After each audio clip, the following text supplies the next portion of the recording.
to deflect 7.5 million pounds of Earth-rattling thrust, first felt on Apollo 8. Less than a year later, Apollo 11 launched from Pad 39A. And hundreds of millions of people around the world watched as it landed on the moon 3 days later.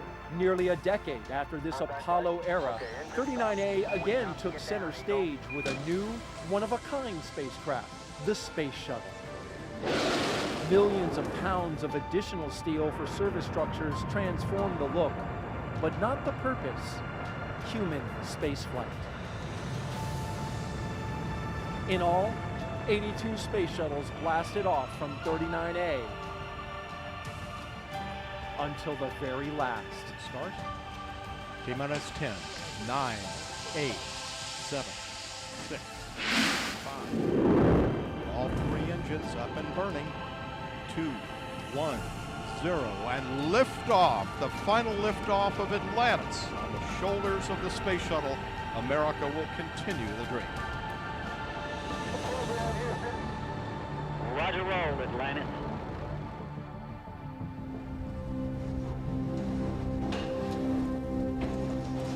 With the fleet retired, demolition crews removed the shuttle-era hardware to clear the way for NASA's monumental decision to lease this historic launch site to the private company SpaceX. Today, its sleek and modern design supports a family of rockets that has advanced the commercial age of American spaceflight. Now, 50 years after it first sent humans to the moon, this historic spaceport stands ready for the next wave of human exploration.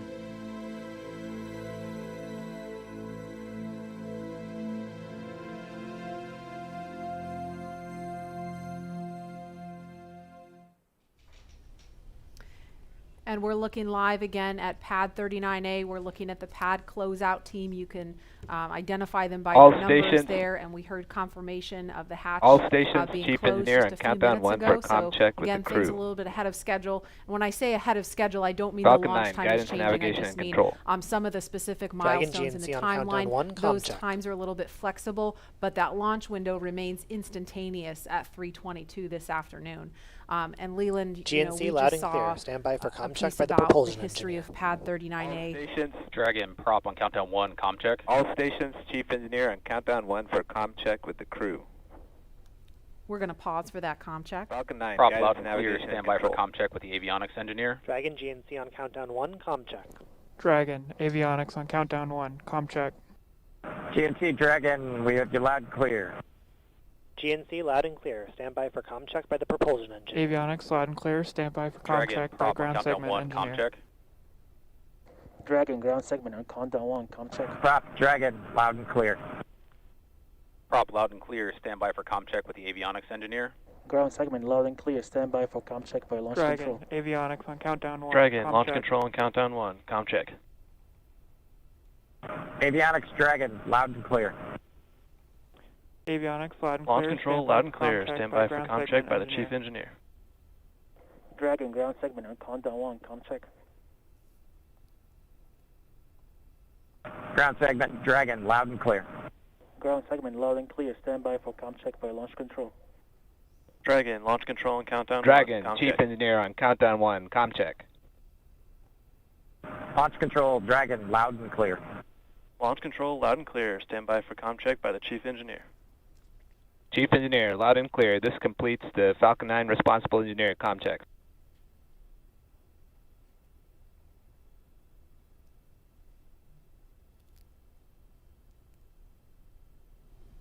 Dragon, Chief Engineer on countdown 1, comm check.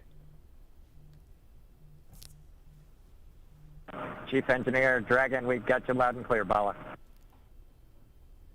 Chief Engineer, loud and clear. This completes the Falcon 9 responsible engineer comm check.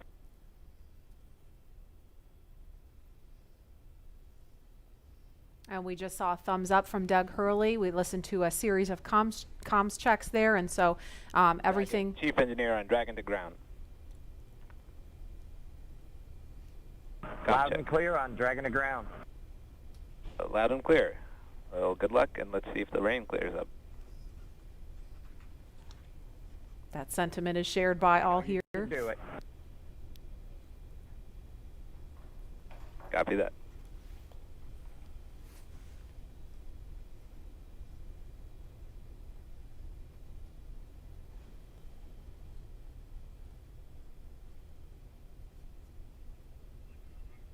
So Bob and Doug, along with the launch teams and all of the rest of America, hoping the rain clears up here.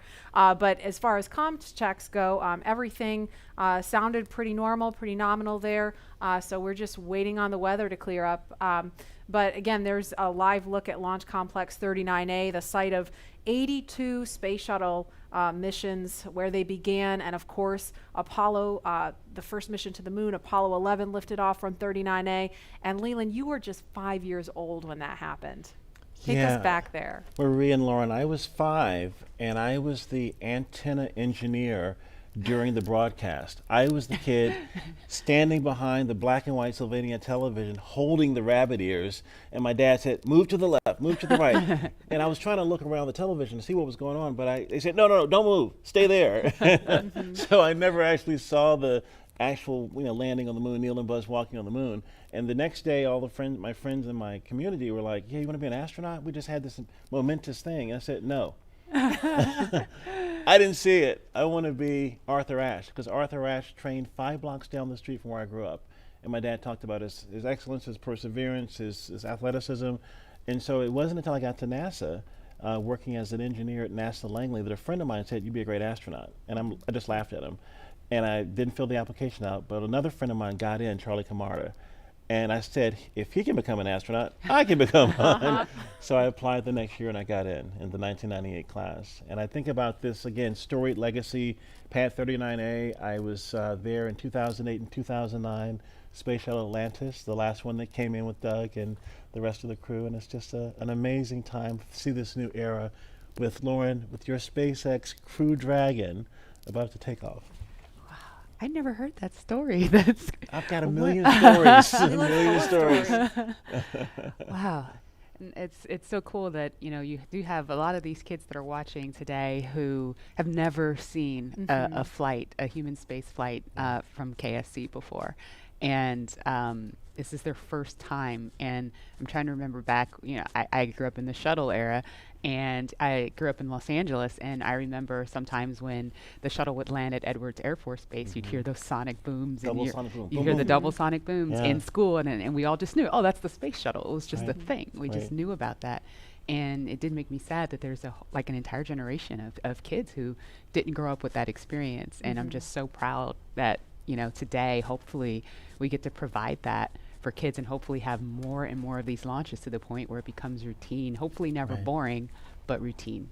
And there's talent in every zip code, so you have to make sure that every kid has the opportunity to do these types of things. If they believe in themselves, then we give them the right tools that they can use to be in STEM fields. And we have a very diverse group of people up here working together to get Bob and Doug off safely. And I think more people that see this type of diversity will have a chance to say, I can do that too.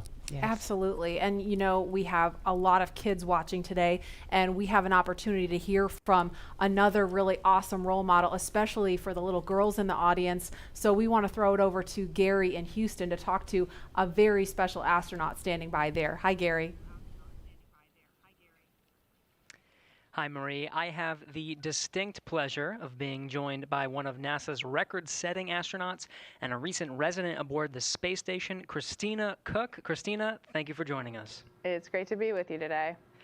Christina, we're coming up on 20 years of continuous human presence on the International Space Station, and you were one of those humans. What's it like to see a new milestone like this launch unfold after so much history already? You're right, so much history indeed, and it's just been great to watch it all unfold. I think for me, the most exciting thing is how NASA is not only innovating in what we do, exploring the universe, pushing the boundaries, getting knowledge on the space station, bringing it back to Earth for benefits here, but in how we do it. We're innovating in the implementation of those goals and of our mission.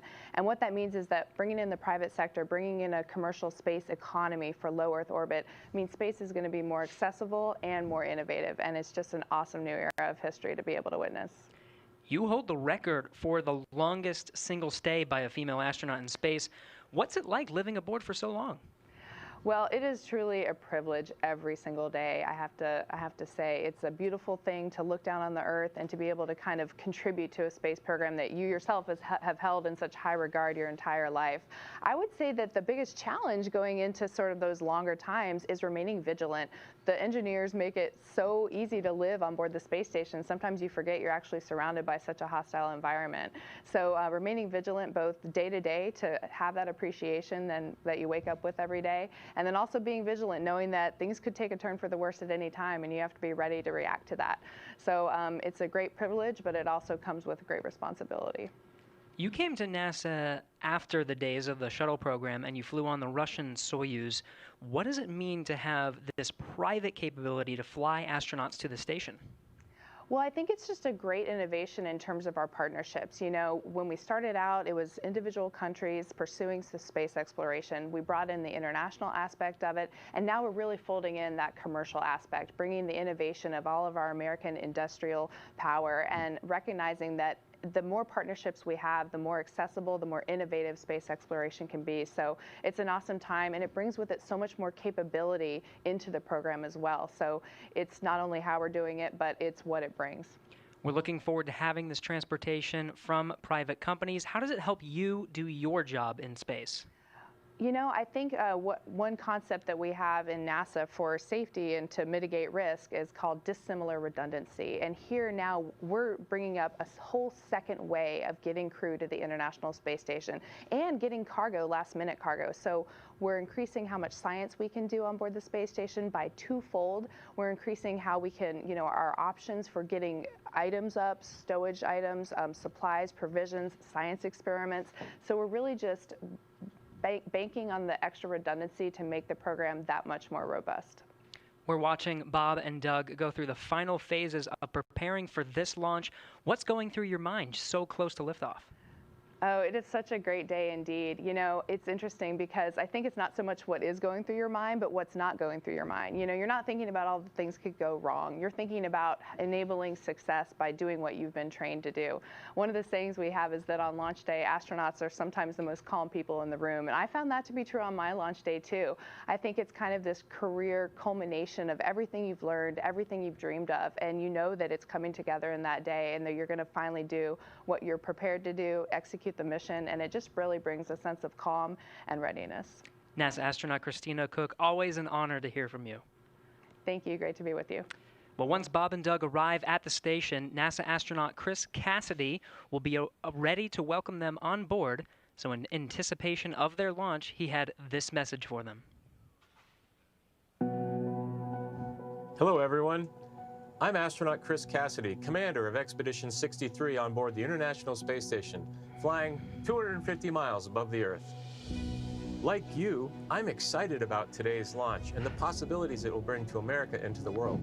But also, I'm very excited that two close friends will be arriving and joining the crew. I had the privilege of flying with Doug Hurley on both of our first shuttle missions back in 2009. Together, we came to the International Space Station and helped construct the amazing facility that it is today. Although this will be my first mission with Bob, it was my honor to follow him as the chief of the office when he left back in 2015 to begin training for this amazing mission. Personally, I've been very fortunate to fly in two different spacecraft. Launching from America on the shuttle, and most recently launching from Kazakhstan in the Soyuz. But I can't tell you how exciting it is to know that we're once again launching Americans from the coast of Florida. And finally, here's a story I'd like to share with you.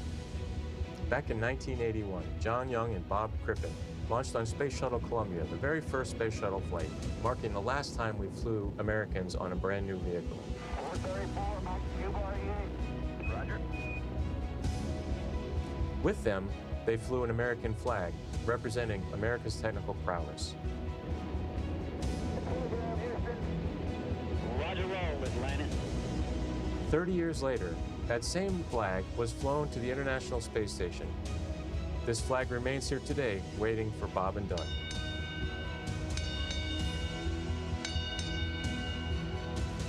Our flag means so many things to our country. And this small piece of America represents what we'll be able to achieve together.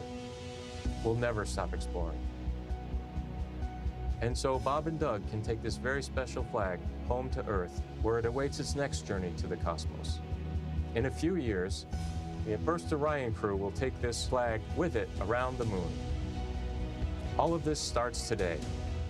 I'll be watching outside the window along with everyone else in America and around the world. I can't wait to look out the window and see my friends on close approach. Go Falcon 9, go Dragon, and go Bob and Doug. I'll see you soon.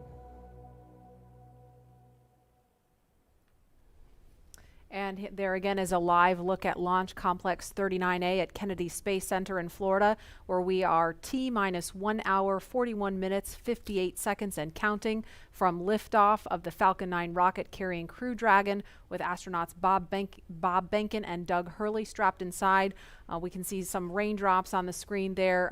It looks like rain coming down at the pad, but we're still monitoring weather, and it sounds like there's going to be another decision point before they start fueling the Falcon 9 rocket, which is scheduled to happen at about T-minus 35 minutes. So we just heard a little bit about where they're headed. If the weather cooperates today, to the International Space Station. Leland, you've been there twice, and I know just from what you've told us, it's this Leviathan in space and the site of so much important work and partnerships happening. Right. Chris Cassidy is up there floating in the Columbus laboratory that I installed, or our team of us installed on STS-122. And I think about, using this robotic arm that was made in Canada. The European Space Agency built the Columbus laboratory, and my job was to use that arm and attach it to the International Space Station. And as it was getting closer and closer, the motion just stopped. And I'm like, what is going on? And there are 4 ready-to-latch indicators that have a very slight spring force that I was moving so slowly with the hand controller, the translational hand controller, that spring force stalled out the motion. And Peggy Whitson was behind me, and she said, SpaceX Leland, weather there's update. some commentary. Weather update, I think. Go ahead, sir. Hey, Doug. We're still waiting for a weather update expected at 18 Zulu. Therefore, the next assessment will be closer to the propellant load time. We are currently no-go on launch weather, but we are showing an expected clear of 1830 Zulu. Okay, copy all. Thanks for the update.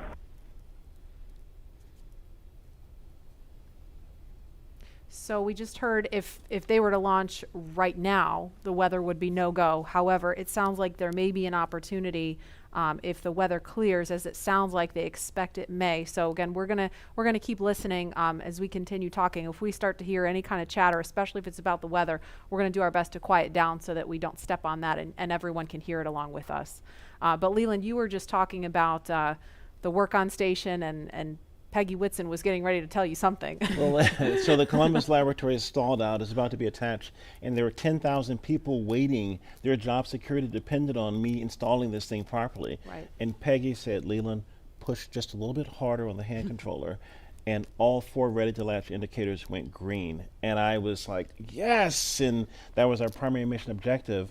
But that paled in comparison to what happened next. Peggy invited us over to dinner in the Russian segment, and we had this meal with people from all over the world, Russian, German, French, African American, Asian American. This diversity that we talked about earlier, were up there breaking bread at 17,500 miles per hour while listening to Sade's Smooth Operator. What? It blew my mind. It was Smooth Operator, right? What an appropriate song for the, I know. for the job too, right? Wow, does she know? She knows Oh, now. yeah. And Dan Tani actually changed the song from Smooth Operator to Arm Operator. So you see Arm Operator. I love it. Love it. And Leland, you actually, we were in another taped segment when you got a text from Drew Feustel. Can you share that with us? Yeah, Drew Feustel, his good friend, just sent me a text saying that the families say hello to all who are watching and thank the nation and the world for their support and interest. And Chris Ferguson just actually sent me a text. He was the commander on STS-135 and one of my classmates from the 1998 class, and he says, way to go, Godspeed on Crew Dragon. That's awesome. It's great to hear those words of support. Thank you guys for watching and everybody following along at home. I mean, the COVID-19 situation has been just a tough time for people stuck inside, homeschooling their kids, still trying to do their jobs, and so it's really cool to be able to watch this happening. And we see the pad closeout team.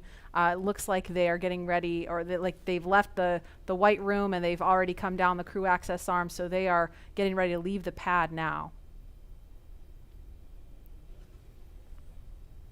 And we are going to go now to the Operations and Support Building 2, where Daryl Nail is standing by with NASA's Chief of Staff to talk to us a little bit about some of NASA's ambitions beyond the International Space Station and its work with the Commercial Crew Program. Daryl? Yeah, that's right. We're here in the mission briefing room at the top of Operations and Support Building here, where there's a lot of important people that are gathering to watch the launch here. And one of those people is not me, by the way. One of those people that is important is Gabe Sherman, NASA's Chief of Staff. We appreciate you being here. Hey, thanks for having me, Daryl. You got kind of the insight of what's coming down the pike here at NASA. So of course today is Commercial Crew, and we're focused on that and seeding the commercial market. But what's off in the horizon for NASA?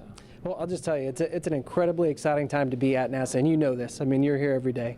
But whenever you think about what we're doing with Commercial Crew, in the horizon in July, we're launching Mars Perseverance, which is just going to be an incredible thing for us. You look at the end of this year, SLS, the largest rocket in the world, is going through testing right now, going through green run testing, and we're hoping maybe by the end of the year we could even get it right out here to the Cape, which would be just an incredible achievement for our team. So there is no shortage of things to be excited about at NASA right now. And it feels like everything is really starting to happen.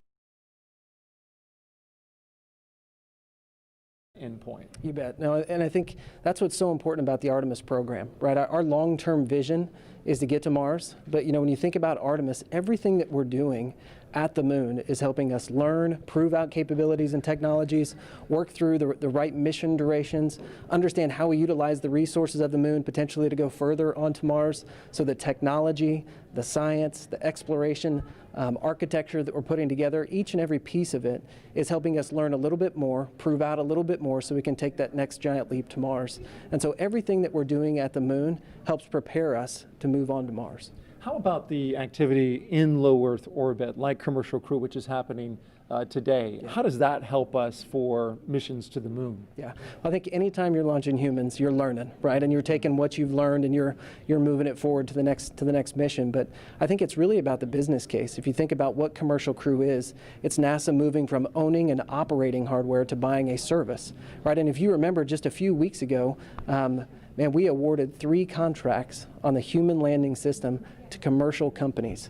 And so we're hoping that we move to a day where we're actually buying a service to get our astronauts back and forth to the moon.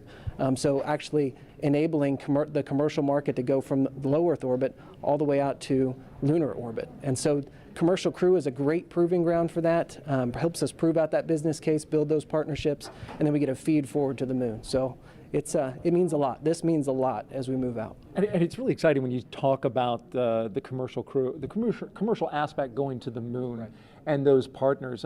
They're going to be studying those landers to see if they are viable for NASA? Yeah, working through a tremendous process with the commercial providers and NASA engineers, going through initial designs right now, looking at the capabilities that they've proposed, and then trying to make decisions on which landing system goes early in 2024, which landing systems are better prepared for sustainability out in the later 20s. And so that is going to be an ongoing process throughout this year and moving into next. So it's going to be really exciting to kind of see what comes out as, hey, this is the lander that's going to take the first woman and the next man to the moon in 2024. Right, so different than the time of Apollo when we went to the moon, and that program ultimately came to an end. The idea here, though, is to try to create some sustainability. Talk about that. Right, and sustainability, you can get to sustainability if you have reusability, right? And that's what we're seeing with Commercial Crew for sure. But whenever you think about our human landing system, you're looking at a system that we put out there at the moon once we get to sustainability, and it's going back and forth, taking multiple trips, to the lunar surface, back up to Gateway, which you're familiar with, is kind of our smaller space station we're going to put in orbit around the moon.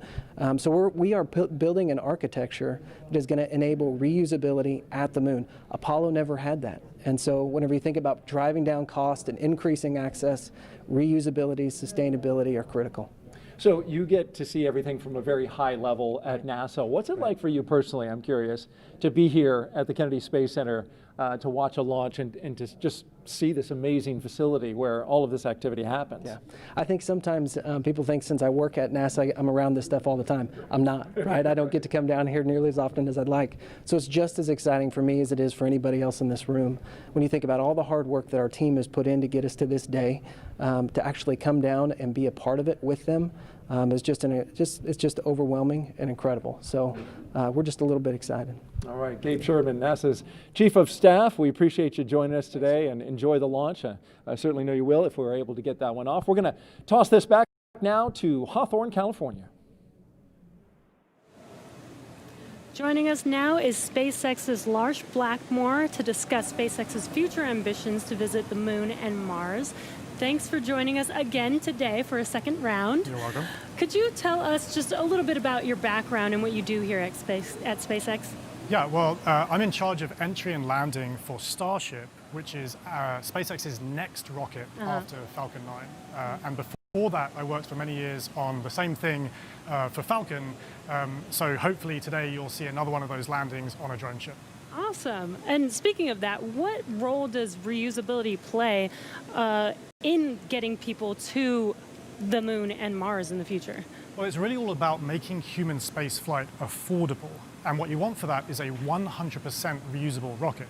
Now, Falcon is only partially reusable, but Starship is going to be 100% reusable. And we've actually already started working with NASA on using Starship to send astronauts to the surface of the moon for the first time since 1972. Not only that, Starship will be refuelable on orbit.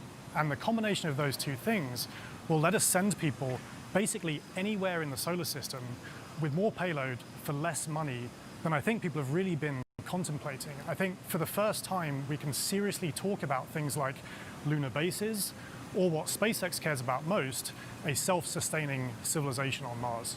Right. So what you're saying is I will have an opportunity soon to get on board one of those spaceships. I very much hope so. Yeah. So speaking of reusability and landing, I know you mentioned Starship will be refuelable in orbit, but Falcon does come back and land back on Earth. What are the challenges with actually landing on the moon and landing on a planet like Mars? Yeah, well, you can't land like a plane, because the moon and the Mars either have no atmosphere or have a very thin atmosphere, and even if you could, there's no runway that someone's built for you. So that's one of the reasons that we do propulsive landing on Falcon, because we want to figure out how to do propulsive landing. That fundamental architecture works on basically any planet. If you have no atmosphere like the moon, you do a propulsive landing burn all the way. If you have a thick atmosphere like Earth, you let the atmosphere slow you down as you float down, then do a short landing burn at the end. And for Mars, which has an atmosphere but a very thin one, you do something in between the two. Wow, yeah, that sounds really difficult, and I'm sure there's been a lot of effort put into that. Can you tell us anything about what we're working on now to get us to a point where we can do a landing like that in such a harsh environment? Yeah, so figuring out propulsive landing is really the key part of it. But what people may not realize is that every time we bring Falcon back, we do something called an entry burn. So just before we hit the atmosphere, we light the engines to slow the rocket down. That happens high up where the air is very thin, and it just so happens that the conditions there are very similar to what a Mars landing burn would look like. So even though it takes months to get to Mars, and you can only do it every 2 years when the planets line up, we effectively get to practice Mars propulsive landing every time we bring Falcon back, including, hopefully, today. Wow. And as you mentioned, every time we bring Falcon back, we learn something new. Can you tell us a little bit more about what we learn after the vehicle has returned and we're able to check out the vehicle? Yeah, so Jessica actually mentioned this earlier, that I talked about how cost is really one benefit of reusability, but reliability is the other benefit. I mean, imagine that you do all this planning to send a rocket up through the rigors of launch and re-entry, but you don't get to see the rocket afterwards. And what we would like to do with reusability, what we've been able to do with Falcon 9, is see the rocket, inspect it, and because of that, we've been able to correlate our models pre-flight to what actually happens when you launch, re-enter, and land a rocket. Right, instead of just guessing what happened to the vehicle after it's left. Exactly. That is amazing. Well, thank you again for joining us today for a second round. Hopefully the weather works with us today in a couple hours, actually. Let's throw it back to KSC with Marie. All right, actually we have Lauren here. Now today's mission opens up the door to one day allowing the general public to be able to visit places like the moon and Mars.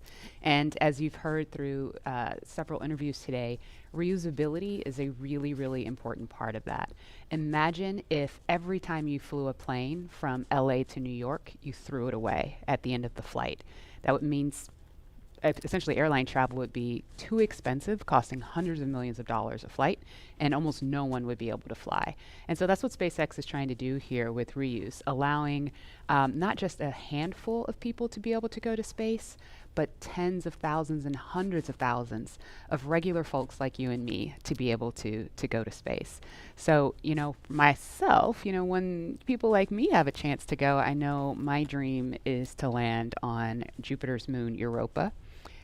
Scientists believe that there is a liquid water ocean underneath the ice and that it has the potential to be habitable. And so I'm super excited to get up close and personal to maybe some space fish.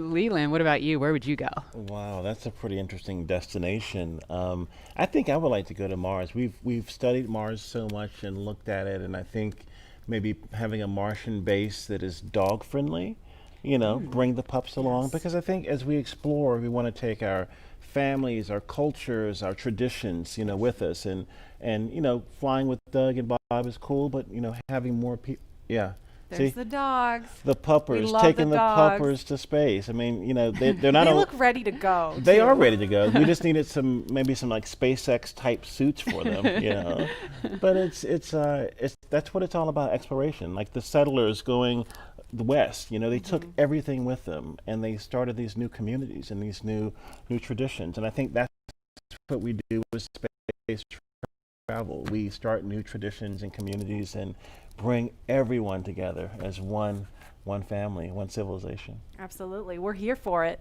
And knowing that the opportunity to fly to space as a private citizen is really just right around the corner, we have a new poll question on Twitter for you. If given the opportunity to fly to the moon, now we're talking the moon, would you fly to the South Pole where no one has ever been, or would you go to the Apollo 11 landing site? So those are going to be some interesting answers. And while there is not a ton of cargo on today's mission, Dragon is carrying two very special payloads, aside from Bob and Doug, of course. The first of those payloads is a series of custom art pieces entitled Humankind by Los Angeles artist Tristan Eaton.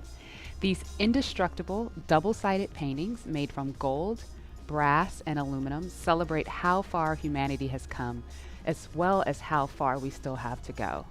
It includes a beautiful homage to the Saturn V rocket, as well as a nod to Bob and Doug's current ride to space. And you can find more images and information about these pieces on SpaceX's social channels. Next, in the spirit of inspiring the next generation of explorers, we wanted to celebrate the class of 2020, from kindergarten all the way to graduate school. So SpaceX and NASA invited students from around the world to submit their photo to fly on America's first human spaceflight in nearly a decade. Each graduate's photo was used to create a mosaic image of our beautiful planet Earth, which we printed, and it's now being flown aboard Bob and Doug's flight on the Crew Dragon spacecraft. We received nearly 100,000 photos. That's a ton, so thank you, and congratulations, graduates. Yeah, I've got a couple of family members and friends who submitted their photos, so they're super excited about seeing their faces go to space in that beautiful mosaic. That was really cool. And again, that's what it's all about, everyone coming together with their experiences and bringing them forward to to space. And I think regular people flying to space. I mean, SpaceX is going to be flying, non-government people, non-military people, but people that have a desire to explore and do new things and traditions off planet, as we say sometimes. Yeah, I mean, all this time since we've had the International Space Station, it's been government astronauts performing the research because you're the only ones we've been able to send, right? But well, we've had some tourists, though. We've had people that paid their way on a Soyuz rocket. Sure. Go. But it's really the billionaire boys club. That's what Pharrell talks about with, it costs so much money to go to space, and I think that price point will come down as we make this more amenable for everyday people. Absolutely. And then eventually being able to fly artists and musicians and poets, people can tell the story of what they've seen out there in a way that really connects to the soul of people down on Earth, so they feel inspired to go. Exactly. Now, following today's mission, we will be one step closer to a future where we can all have that opportunity to gain the orbital perspective and explore new worlds. In just over an hour from now, Bob and Doug will be the first people to launch on an American vehicle in almost a decade. And for the SpaceX team, if I can try to speak for all of us, which is impossible, but I will say it has been an absolute honor to have the opportunity today to have this stage to show the world what we've poured our hearts into over the years with our partners at NASA. And it's just deeply humbling to know that the agency and that Bob and Doug have entrusted us with this critical mission. The responsibility that's on our shoulders is huge, and we're just so grateful to be here today. Absolutely, and I know that our NASA teams really share in that sentiment. We heard from just a handful of them earlier when Bob and Doug were riding out to the launch pad, but there's so many people that we're probably never going to see or hear from on the public stage, but that have poured their hearts and souls, as you said, into this mission. All the engineers up late hours checking, double checking, triple checking everything to troubleshoot and solve problems and get us to this point. So it's just really awesome that we've made it to this point. When you think about legacy, Katherine Johnson helped get John Glenn to space. Her daughters are watching right now, and that legacy going forward to the future of space travel is powerful. Wow. And we heard from two icons of science and exploration on Wednesday, and we couldn't resist sharing these shout outs with you one more time. Wow, we're making history again. The NASA program. I am there with you guys in spirit. Bob, Doug, good luck. I know you'll be fine. I'll be watching and got everything crossed, arms, legs. I'm tied in a knot. Can't wait for you to get back safely. This is the first time a U.S.-built rocket has taken people into space in 9 years. It's quite an accomplishment. So for us at the Planetary Society, more rockets means more exploration. More people in space means more exploration. More countries involved in the endeavor of spaceflight means more exploration. This is how we know the cosmos and our place within it. So congratulations, SpaceX. Here's wishing your team, and the crew especially, a safe journey and the joy of discovery.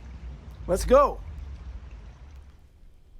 So great to hear from William Shatner and Bill Nye, two very recognizable faces following along on the mission. Yeah. And we want to go over to Dan and Jesse in Hawthorne, where we are now just 1 hour and 18 minutes from launch. Dan, Jesse? Hey, thanks, Marie. Yeah, 1 hour, 18 minutes. I think we're tying ourselves in knots, just like Captain Kirk. We're really hoping the weather cooperates. In about 20 minutes or so, we might clear. So we're getting hopeful. We're getting our hopes up. Yes. Very excited. Again, we're T-minus 1 hour and 18 minutes from launch, and the anticipation is real over here. Since arriving at the spacecraft, Bob and Doug were helped by our closeout engineers to get into their seats, attach their suits to special umbilicals that provide breathing air, pressurized nitrox, and a communications link to Dragon systems. They conducted leak checks, which were successful, and communications checks with the Corps here in Hawthorne, which is the person who will speak to them directly throughout the mission, as well as the launch director in Florida. This is where they are checking their comm path through both ground stations and the tracking and data relay satellites that we'll use to talk to the crew the entire way to the station. And after all of those suit leak checks were successful, the closeout team was able to get out of the Dragon capsule and seal up that hatch, which also got its own leak check and was confirmed successful. At this point, the closeout team is out of the pad. They're away from the BDA, the blast danger area, and weather operators are about to kick off their final checks on wind speeds at the pad, which are going to be used during the final go, no go for launch. So we're all keeping eyes on the weather right now. Before we get to that final go, no go, all the various teams at both NASA and SpaceX are going to do internal go polls, just making sure conditions are right with Falcon 9, the Dragon, the crew, the range, and the space station before the final go is given. So let's check back in with the man over in Houston, Gary, for a status and the team supporting the space station for their readiness for launch. Thanks, Dan. The team here in Mission Control Houston remains go for launch. We're also very hopeful about that weather. All systems on board the station that are required to be healthy for this mission are continuing to look good. Chris Cassidy is wrapping up his workday, and we'll be watching Bob and Doug launch here in just under an hour. So station power and communication systems are normal. Computers and networks used for monitoring Dragon's approach have been checked out, and the cabins and the station cabin's atmosphere and pressure are as expected and ready to welcome 2 new crew members aboard. Mission Control will be closely monitoring Bob and Doug's flight and checking off milestones for most of the flight, and this very same team will be coming back tomorrow to be ready when Dragon gets in range of the International Space Station and we begin integrated operations and prepare for Dragon's docking. So I'll send it back. International Space Station team here is ready for launch. Go Falcon 9, go Dragon, and Godspeed to Bob and Doug. All right, thanks, Gary. If you are just now joining us, you picked a really good time. We're just a little over an hour to launch. And welcome to our coverage for the mission known as Demonstration Mission 2, or Demo 2. Liftoff time still holding for 3:22 p.m. Eastern. Tracking no issues with Falcon 9 or Dragon. Everything good with the range so far. We're just really keeping an eye on that weather. Over the last 3 hours, our crew members, Doug Hurley and Bob Bankin, donned their SpaceX suits in the historic crew quarters suit-up room. After that, they walked out of crew quarters, just as every astronaut to fly from space from this port has done since Apollo 7. And then they were transported over to the pad, where the crew members entered the SpaceX Crew Dragon spacecraft that we're looking in live. Today is a historic launch. It will be the first time a commercially built spacecraft will launch people into orbit, and the first time the U.S. has sent people to the space station from American soil since 2011 with the retirement of the Space Shuttle program.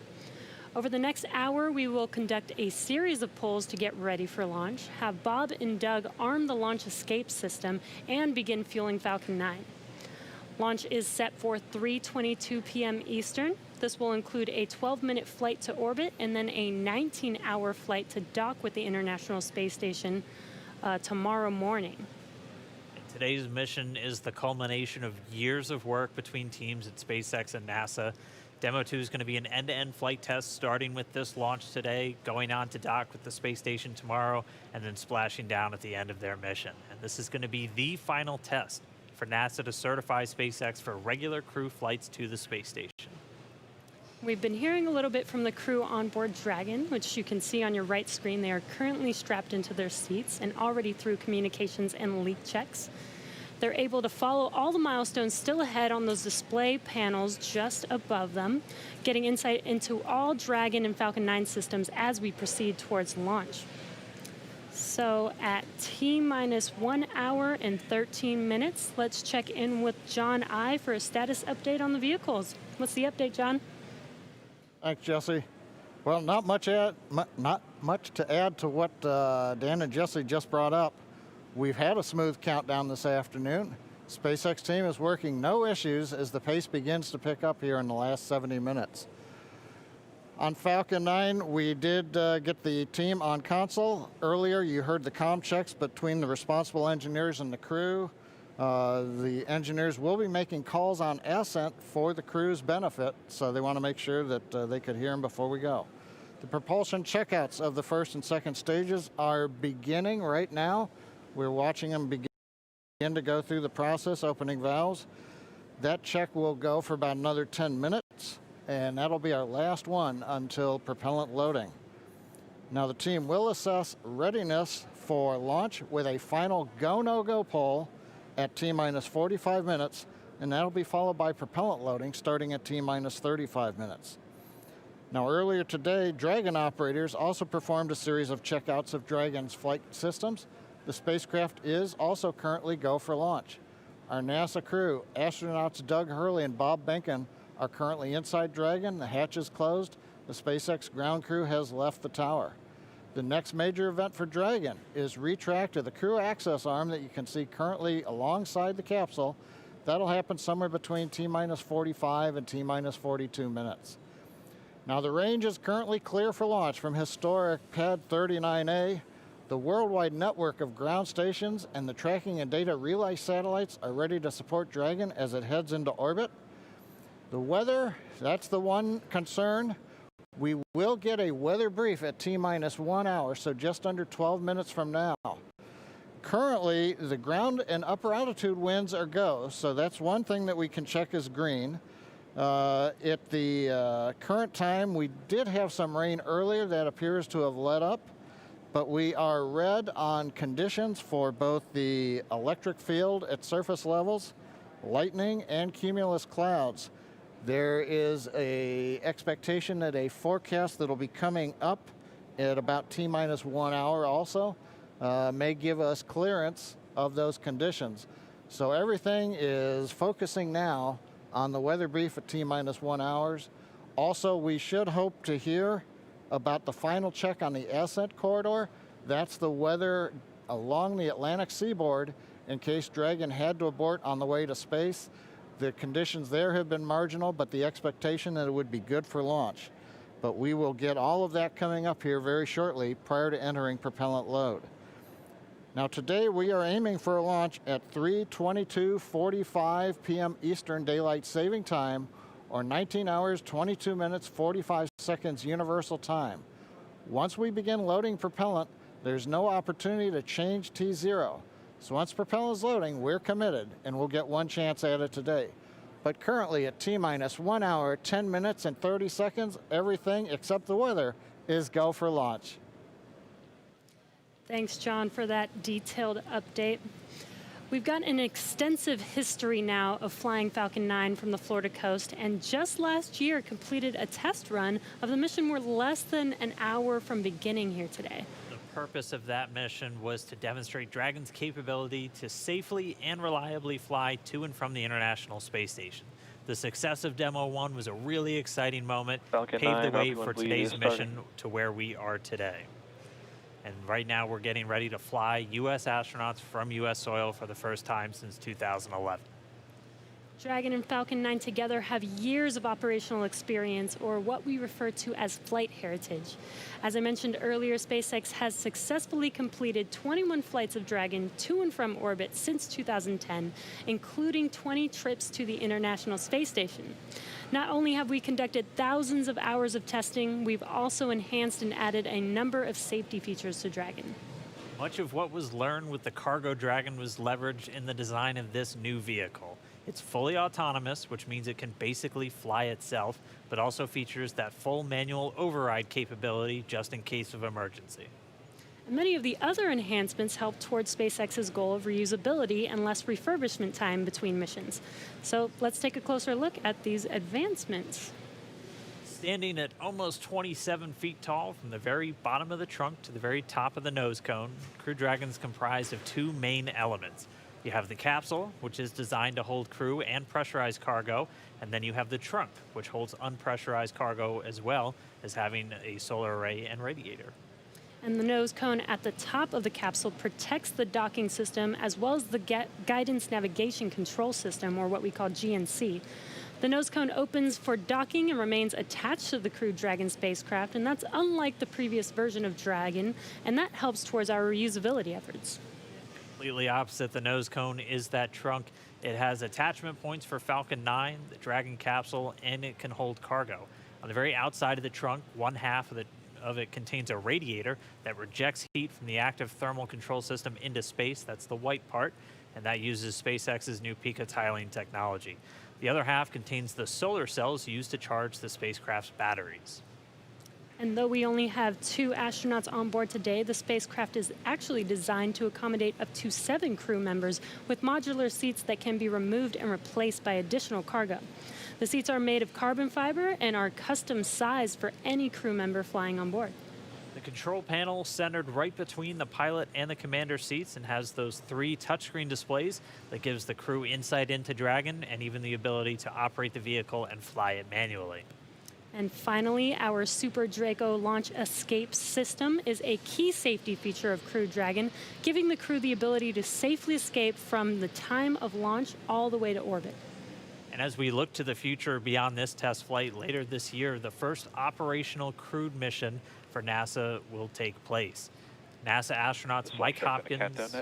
Try to review your launch commit criteria and indicate readiness at the appropriate time. Step 5469 for propellant load and launch. That's a good sign. That was the launch director. We're getting ready to pull the teams as we move towards that go, no go for propellant loading, which happens at about 45 minutes before launch.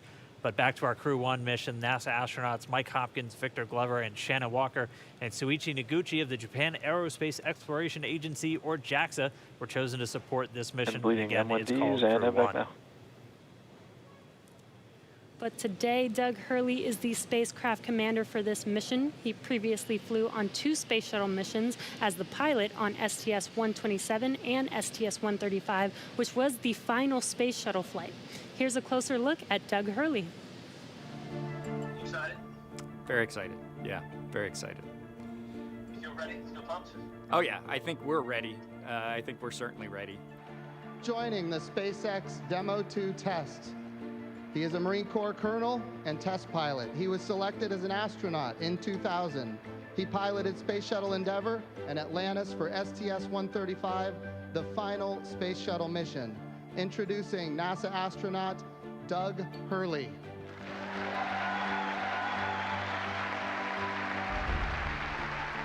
It's a life-changing process in so many ways to fly into space. It's just overwhelming in some respects. Just the sensations, the rumbling, the shaking, the acceleration. My name is Doug Hurley, and I'm the spacecraft commander for the Demo 2 mission to the International Space Station.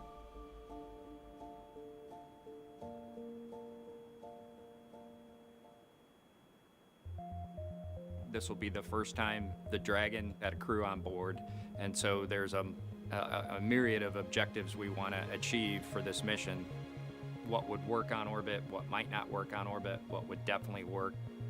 To be able to just have the entire integrated team that's going to support us getting to and from space station, it was really neat being part of it. You know, we are the lucky ones that get to fly it, but we certainly not for 1 second take for granted the amount of effort that so many other people had to put into this to make it successful. For Doug personally, he's worked so hard, I mean, through his entire life, to get to where we are right now. As a test pilot, this would be the dream to fly a new vehicle.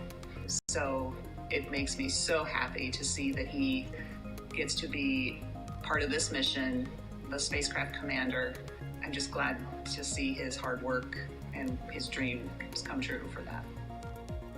It's been a long road in a lot of ways for not only us, but certainly for all the folks that work in the commercial crew program, as well as SpaceX in our case, just working to get to this point.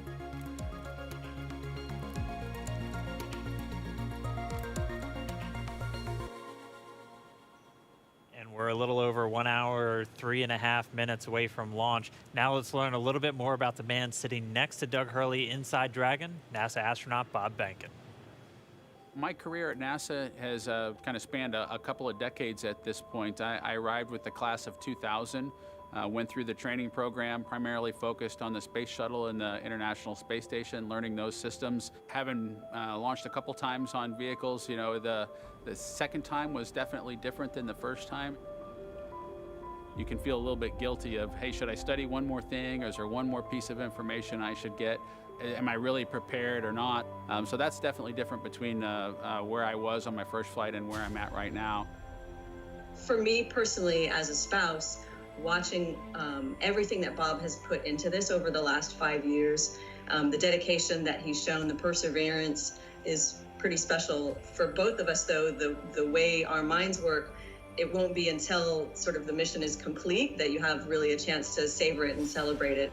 This is a huge accomplishment for an Air Force flight test engineer to be part of the demonstration mission of a brand new vehicle. It's going to be amazing. Without a partner that has that same appreciation, I think it can be challenging for some folks. There's a lot of work and a lot of time that takes away from family that that my spouse appreciates, and I love her for that.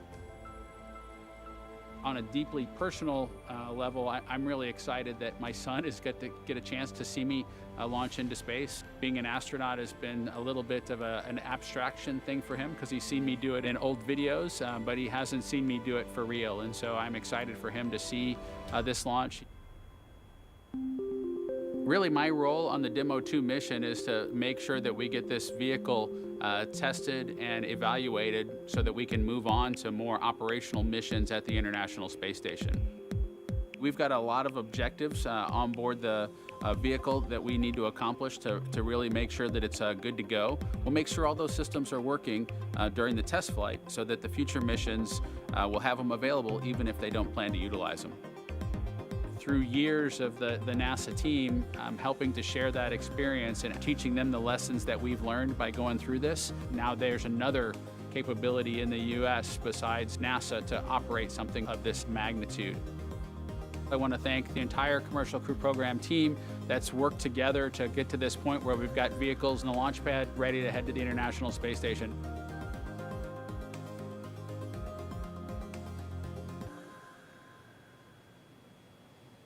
If we look even further into the not-so-distant future, flying on a mission to space will be an option for more people as SpaceX plans to also fly private astronauts on board Dragon. Earlier this year, SpaceX signed an agreement with the space tourism company Space Adventures to fly up to 4 passengers on an orbital trip aboard Dragon as early as next year. And of course, it's NASA that is making private astronaut missions to the space station a possibility. We are looking forward to these missions, and we hope that you guys are all too. All right, we are just 20 seconds away from T-minus 1 hour. This is going to be a really big moment that everyone's going to want to listen to. We're expecting a weather update, obviously hoping that the weather is improving, and so we should find out in the next 10 seconds or so. So we're going to stand by for a moment and wait for the Corps to give Bob and Doug a call, and then we'll all hear Dragon, the latest. SpaceX, we're at T-minus 1 hour. You are go for section 6. When ready, report go for launch. We'll put it in work.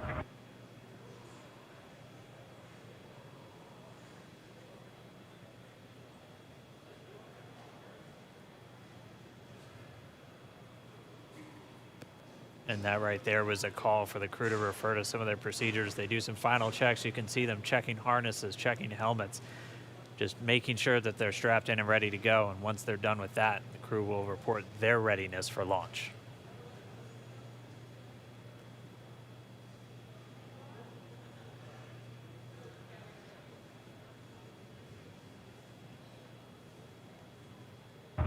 SpaceX Dragon in 6.4. Bob and I are go for launch. Copy, go for launch. And next up will be go no GoPro at T-minus 45. Dragon copies. All right, the crew is go for launch. So we are inside of 1 hour, still waiting for the weather update. But I mean, this day is one for the history books. We're returning crewed launches to station from American soil on American rockets. It's been almost 9 long years since we retired the space shuttle program. I remember that day. I'm going to remember this day. It's been a long road to get here, countless hours by thousands of dedicated professionals from NASA and SpaceX. It's been an exciting week, but this last final hour is just so exciting right now. Today's mission will be Crew Dragon's second test flight and its first test with humans on board. It's been an awesome countdown so far.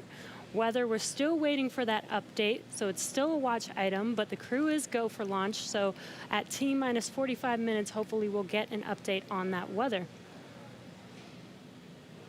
We've had a really clean countdown so far. It started with suit up just over 3 hours ago. The SpaceX team helping Bob and Doug put on their suits, conducting initial checkouts, including an initial pressure and leak check before they got to the actual walkout. And all of that done in that operations and checkout facility.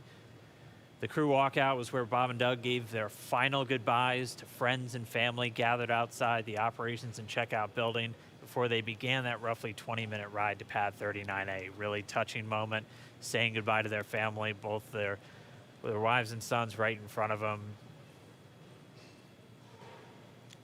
Yeah, very touching moment. It's incredible to be able to watch these moments. And as they got into their Teslas, we got to watch them ride all the way to the pad, and we got some great footage there. And as you can see on your screen, this is some playback from earlier of them getting into those Teslas, about to make that drive down to the pad.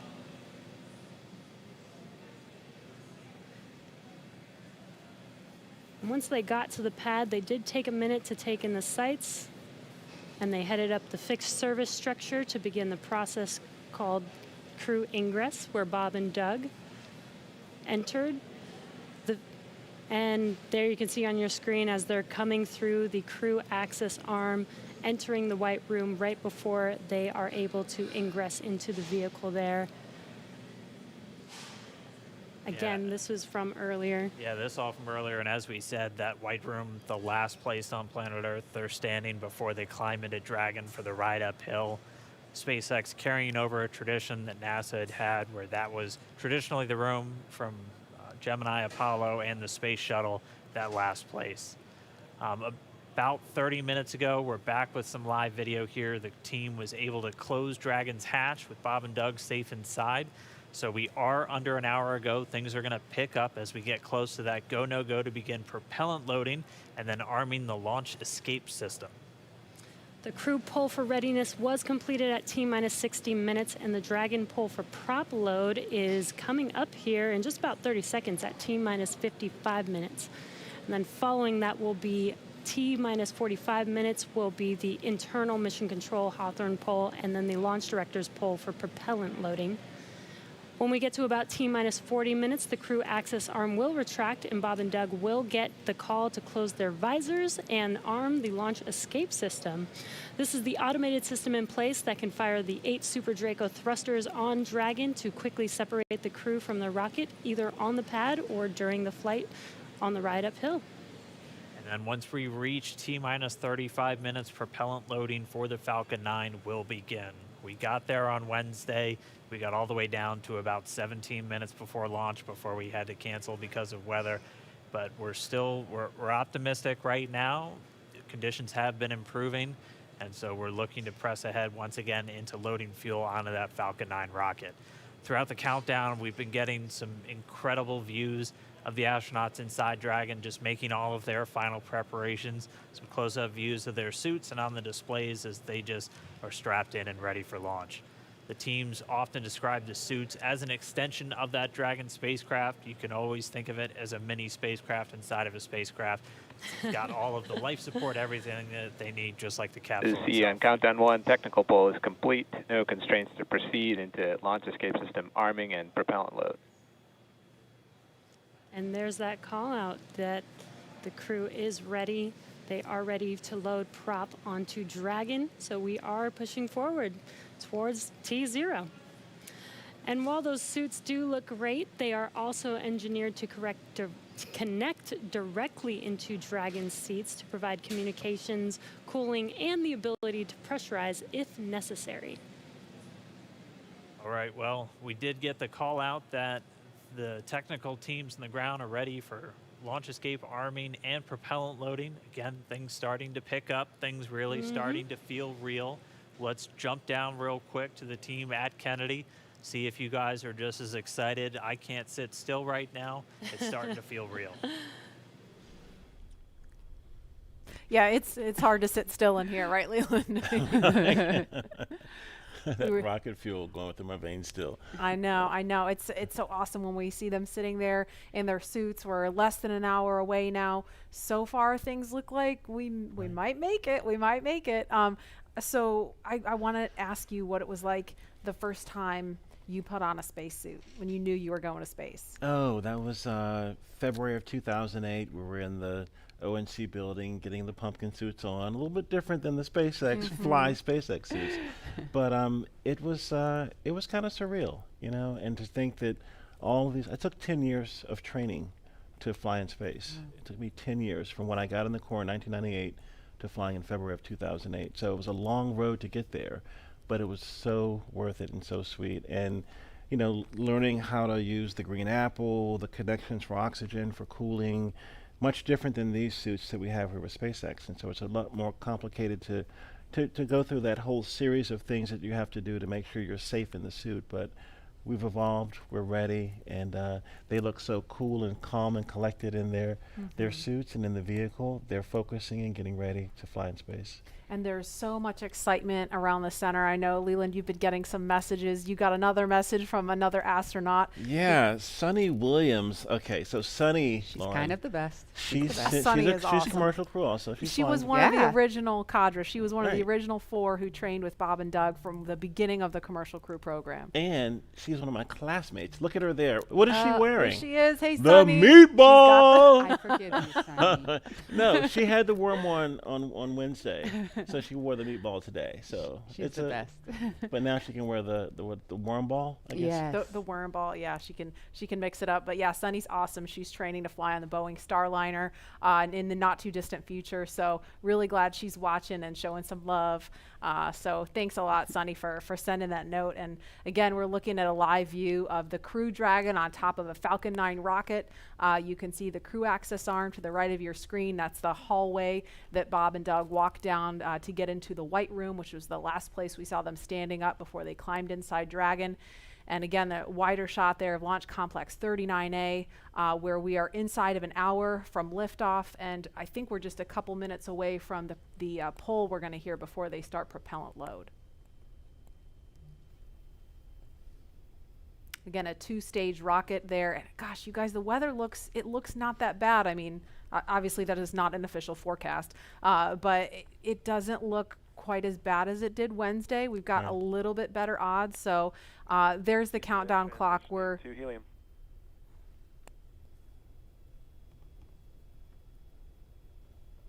going to pause to listen to that comm.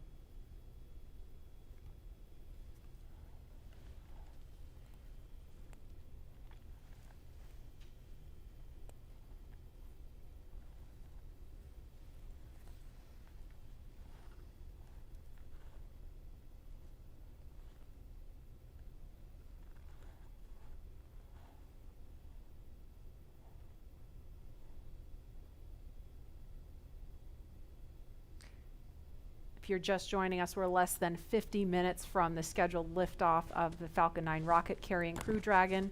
And if we start to hear any kind of update on weather or polling, we will pause to listen in for that. But if things go as scheduled, we should be hearing the launch director verify go for propellant load at about T-minus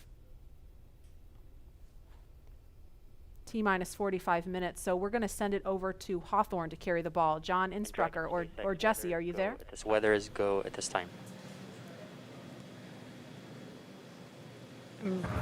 Dragon copy, go weather.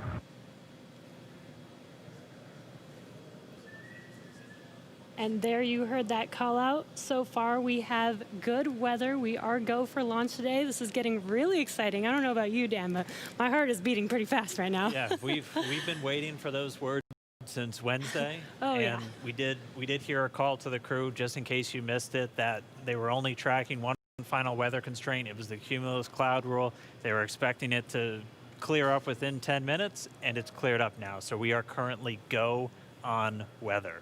Yes, and it's been pretty incredible to be so close to launch, and the road leading up to this point has been pretty incredible as well. It has been. It's been a partnership between NASA and SpaceX. We've been working together since since SpaceX started flying cargo to the International Space Station, now getting ready to launch crew. And we've been really fortunate to work with not only a lot of international partners on the International Space Station, but a lot of And as really a reminder, great here in companies. the control room, we'll be closing doors here once we start with propellant load. Any last-minute bio breaks, please go ahead and accomplish those in the next few minutes. And the launch director just getting the teams ready. We'll be coming up on that propellant loading again. That starts at about 35 minutes prior to liftoff, so in about 12 minutes from now. There's going to be a go, no go coming up really soon. So let's go over to our man, John I, for the latest. John? It's T-minus 47 minutes, 24 seconds. We're continuing to count down. As you just heard, the launch director and launch team are preparing for the readiness for launch poll. Now, the launch director is currently checking with Dragon mission director and NASA launch manager for their readiness. And actually, it sounds like everybody is good there. The launch director will then ask the team, he'll tell them the poll is open, and the 13 members of the SpaceX launch team will be electrically polled for their go to load propellant, as well as continue all the way to launch. Now, we will hear that poll results and a briefing from the launch director at about T-minus 45 minutes. The good news right now is that the weather is go. All the conditions that were read shortly a while ago at T-minus 1 hour have cleared.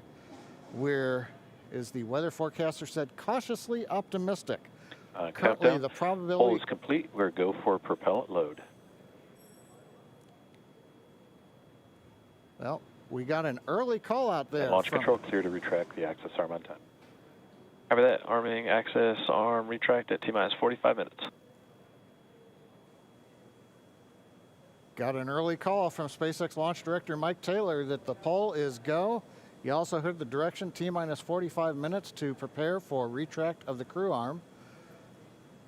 As we hear more discussion, we'll stop and let you listen in. But right now, weather for liftoff, ground level winds are good, 10 to 15 miles an hour, well within limits.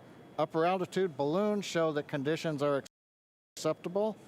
The red weather conditions have cleared up, the last one being cumulus clouds. And the probability of violation is set at 30% right now, so that's 70% chance of good weather. We're continuing to watch. There is about a less than 10% chance of lightning. We're also watching the abort corridor off of the Atlantic coast. In case, for example, at stage separation, Dragon had to abort into the ocean. The conditions there are acceptable. There has not been lightning lately. The weather, winds are good, light rain. It is go, but NASA is going to continue to watch those conditions. T-minus 45 minutes and counting. Reminder on hold and launch escape protocol. For non-urgent no-go conditions, brief the CE or LD, and they will approve aborting launch auto sequence and proceed to launch abort. For urgent issues affecting the safety of the operation, operators shall call hold on the countdown net. Launch control will immediately abort the launch auto sequence and proceed to the launch abort auto sequence. Operators shall also advise launch director whether structural break or fire is imminent or occurring per Dragon manual escape flight rules. A reminder on fire alarm instructions. In the event of a fire alarm, key operators previously briefed will remain at their post while the alarm is evaluated. In the event that personal safety is threatened, evacuate to the south-facing emergency exit, which leads directly outside. At this time, weather is go for launch. You can see on the screen, we're inside T-minus 40, we're T-minus 44 minutes, 5 seconds. Crew access arm retracting away. SpaceX launch director is giving the final brief to the crew. And we will be beginning propellant loading at T-minus 35 minutes. So right now on Falcon 9, ready to get into propellant loading. Dragon, crew, getting configured, set up. The arm is pulling away. The range is go for launch. They continue to monitor the air and the sea space. Everything looks good. And we finally have gotten green across the board on the weather conditions, but we can't take a deep breath quite yet. We're going to have to watch the weather all the way down to T0, both here at Kennedy Space Center and out in the Atlantic in the abort zones.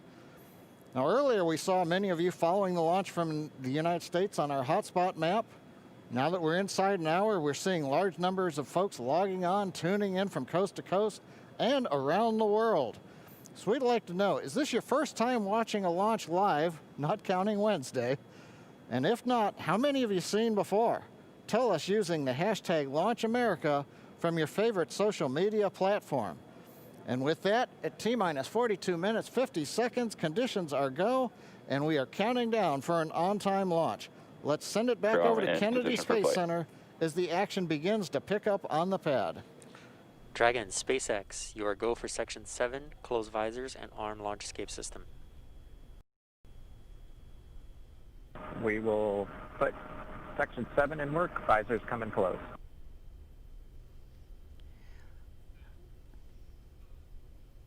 All right, the countdown clock is continuing to tick. My heart is continuing to beat 5 million beats a second, and we are getting so close. SpaceX Dragon in 7.2. Visors are closed. We're arming launch escape system. Copy. And as you just heard, the crew is arming the launch escape system. That is one of the absolute last big milestones prior to liftoff, other than nominal Falcon operations.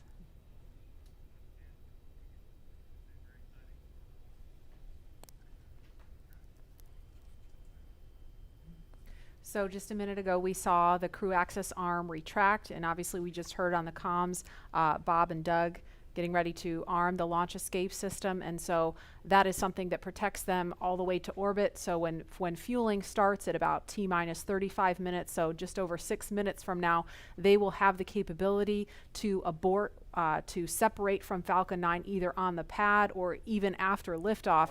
That's a critical safety capability.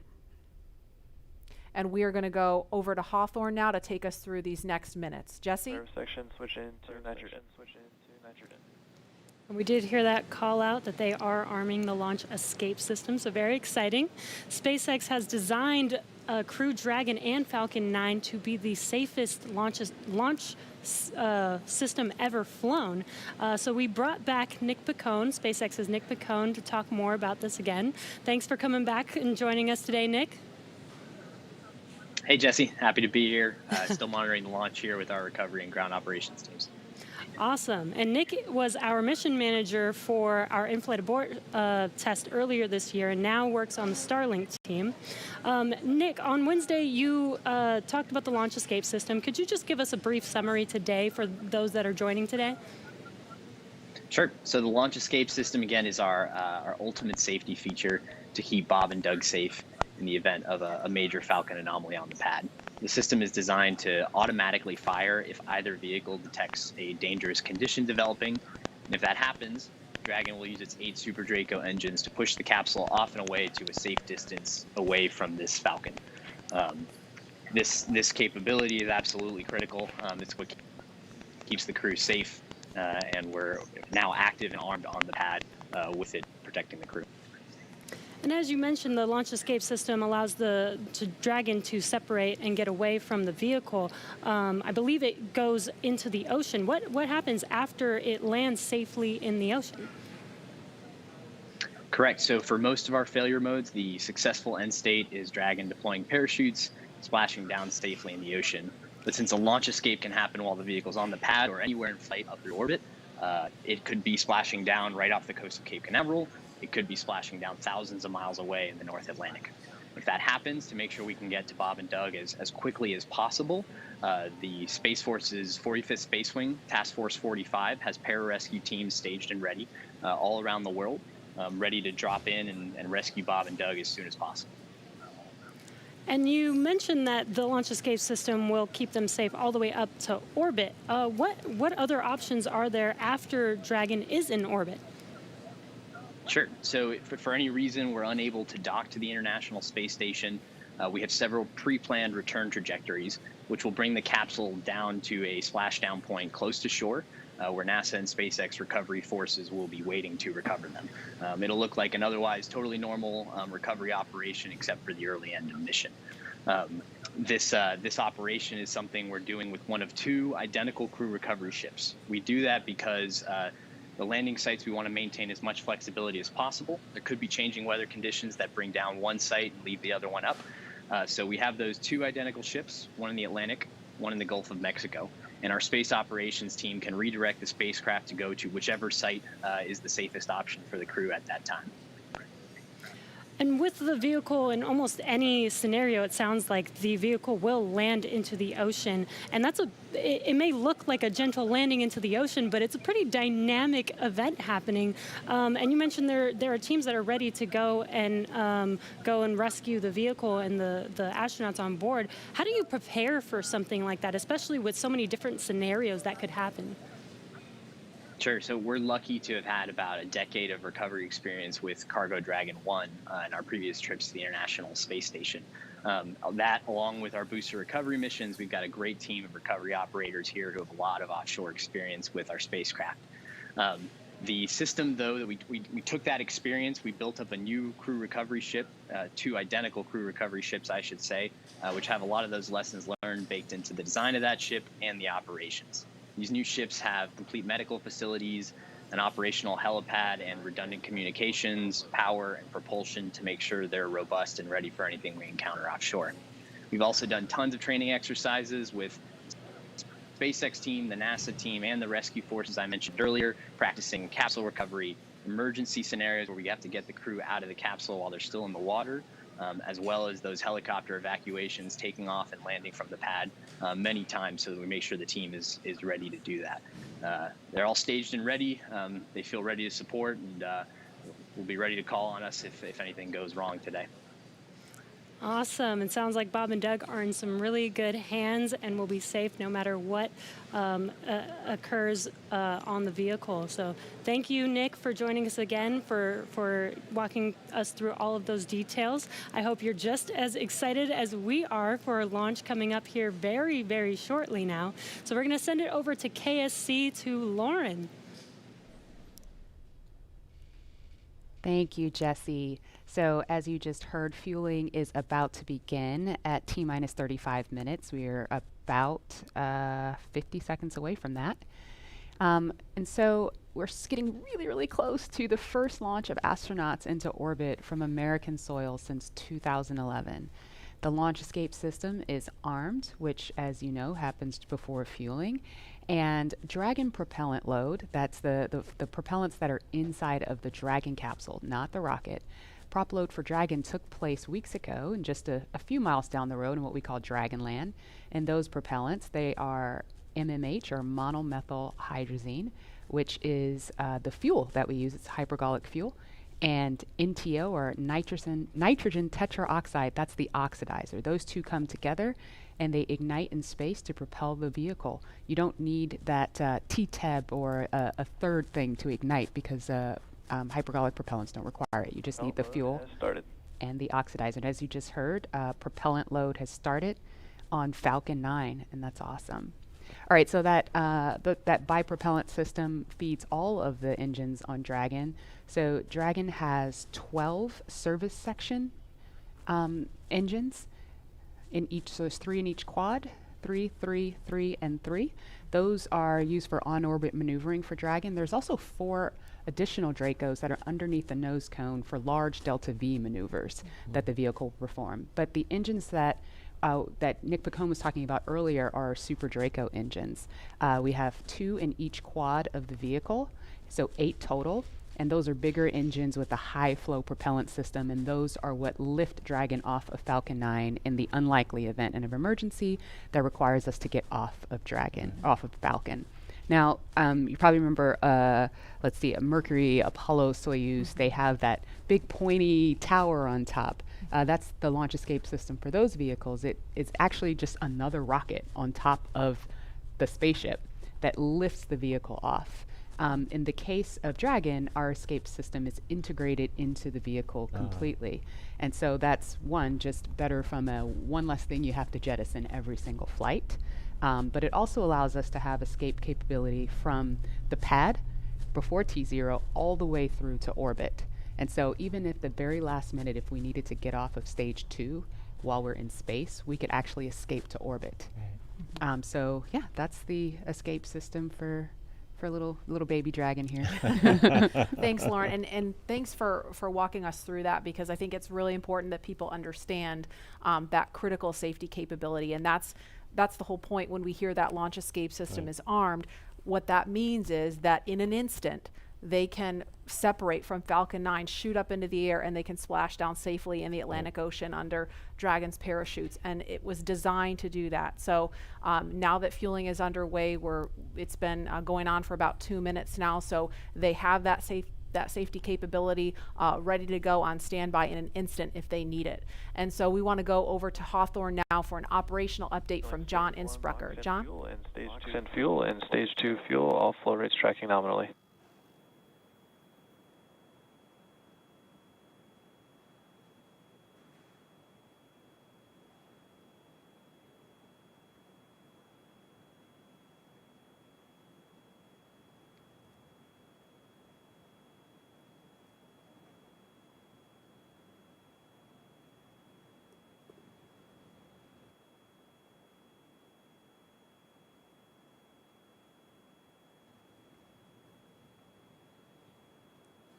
We're at T-minus 32 minutes, counting down. These final minutes, everything's still looking good for Falcon 9 and Dragon for an on-time launch. Falcon 9 did begin propellant load at T-minus 35 minutes at planned. Now on the Falcon 9, we use a fuel and oxidizer as the propellants that power it. The fuel is commonly known as RP1. That's rocket propellant grade 1 kerosene.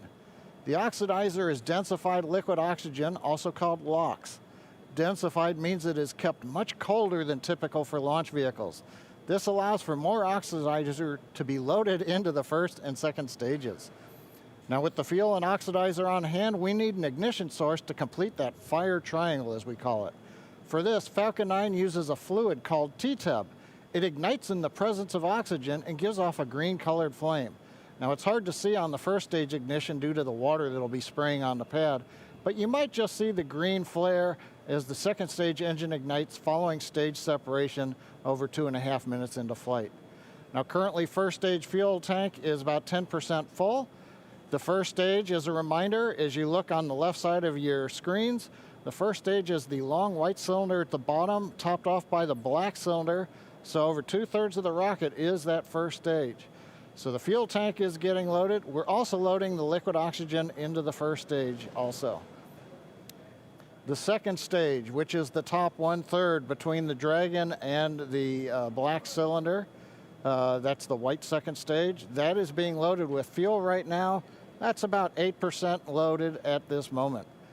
Liquid oxygen loading is going to begin on second stage at T-minus 16 minutes 30 seconds. Liquid oxygen loading will continue on both stages all the way down to the last few minutes of the count. We're also loading helium into pressure vessels on the stages. That's used to pressurize tanks in flight as the propellant is pulled out by the strong Merlin turbopumps. On board the Dragon spacecraft, astronauts are monitoring systems while the propellant is loaded into Falcon 9. While we mentioned we had trained them with sounds that we had recorded on board. They've been through most of a propellant load, and they are now experiencing those sounds and vibrations. Stage 1, cryo helium load continues started. to report no problems. They are go to support launch. Weather, the last of the red conditions cleared up about 15 minutes ago. Everything is marginal but acceptable on the weather. We'll continue to watch all the way through the countdown. Now, as a reminder, today we are now into an instantaneous launch window now that we've begun propellant loading.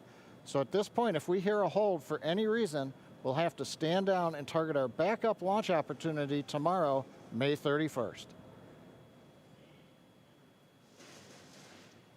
Thanks, John. For Demo 2, Bob and Doug's flight to station will take about 19 hours, and their journey is fairly similar to the trip our Cargo Dragon makes back and forth to the International Space Station, but with two noticeable differences, and that's docking and splashdown. And as we await T-minus 0 in just under 29 minutes from now, the ground operations teams are doing a series of system checks to make sure Dragon and Falcon 9 are both ready for liftoff. And we're continuing to get live views inside the capsule with Bob and Doug, and you're now also looking in firing room 4 down there at the Cape.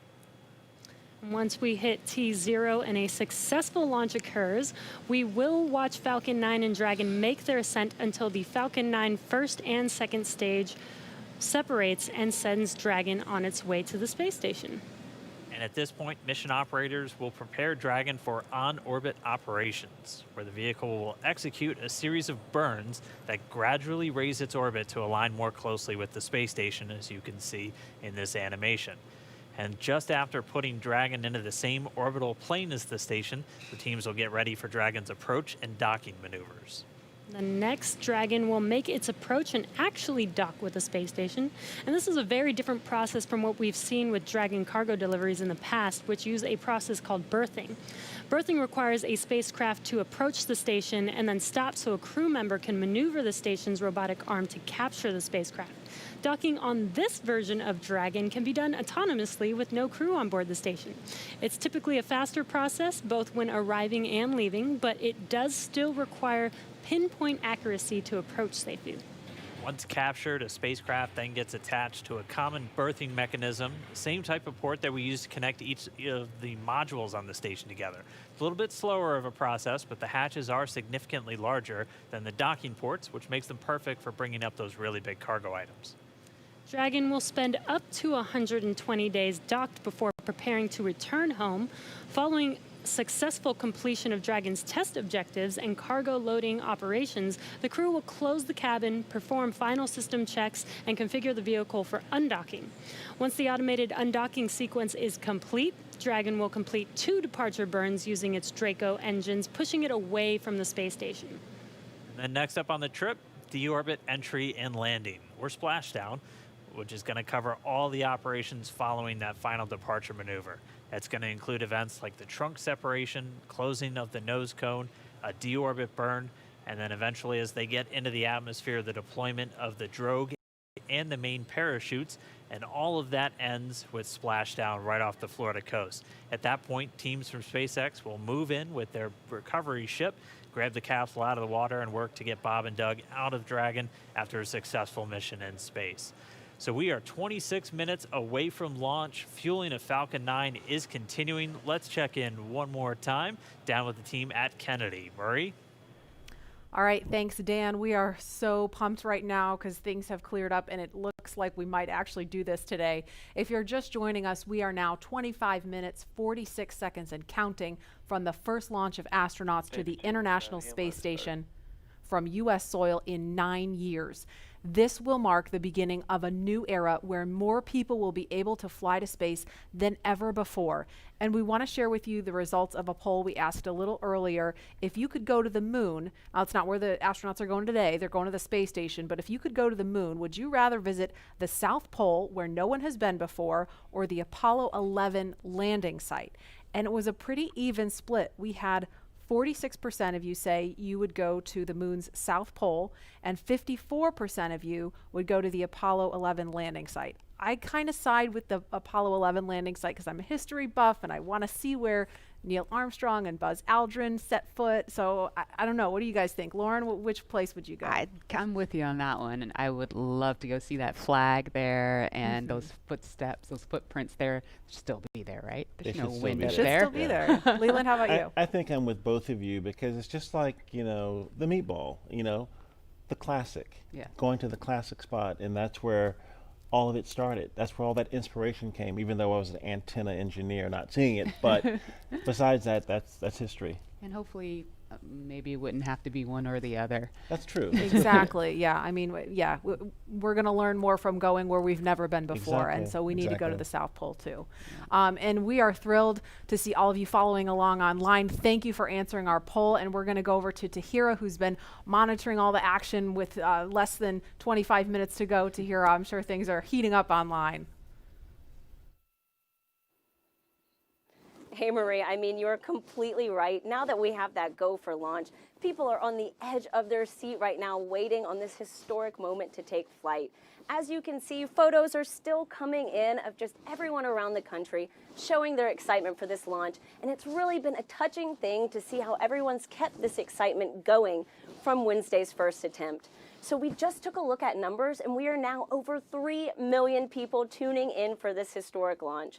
And so for me personally, I just want to wish Bob and Doug the best of luck. This will be my own first time watching humans lift off to space from the United States, and it's just going to be a super emotional moment.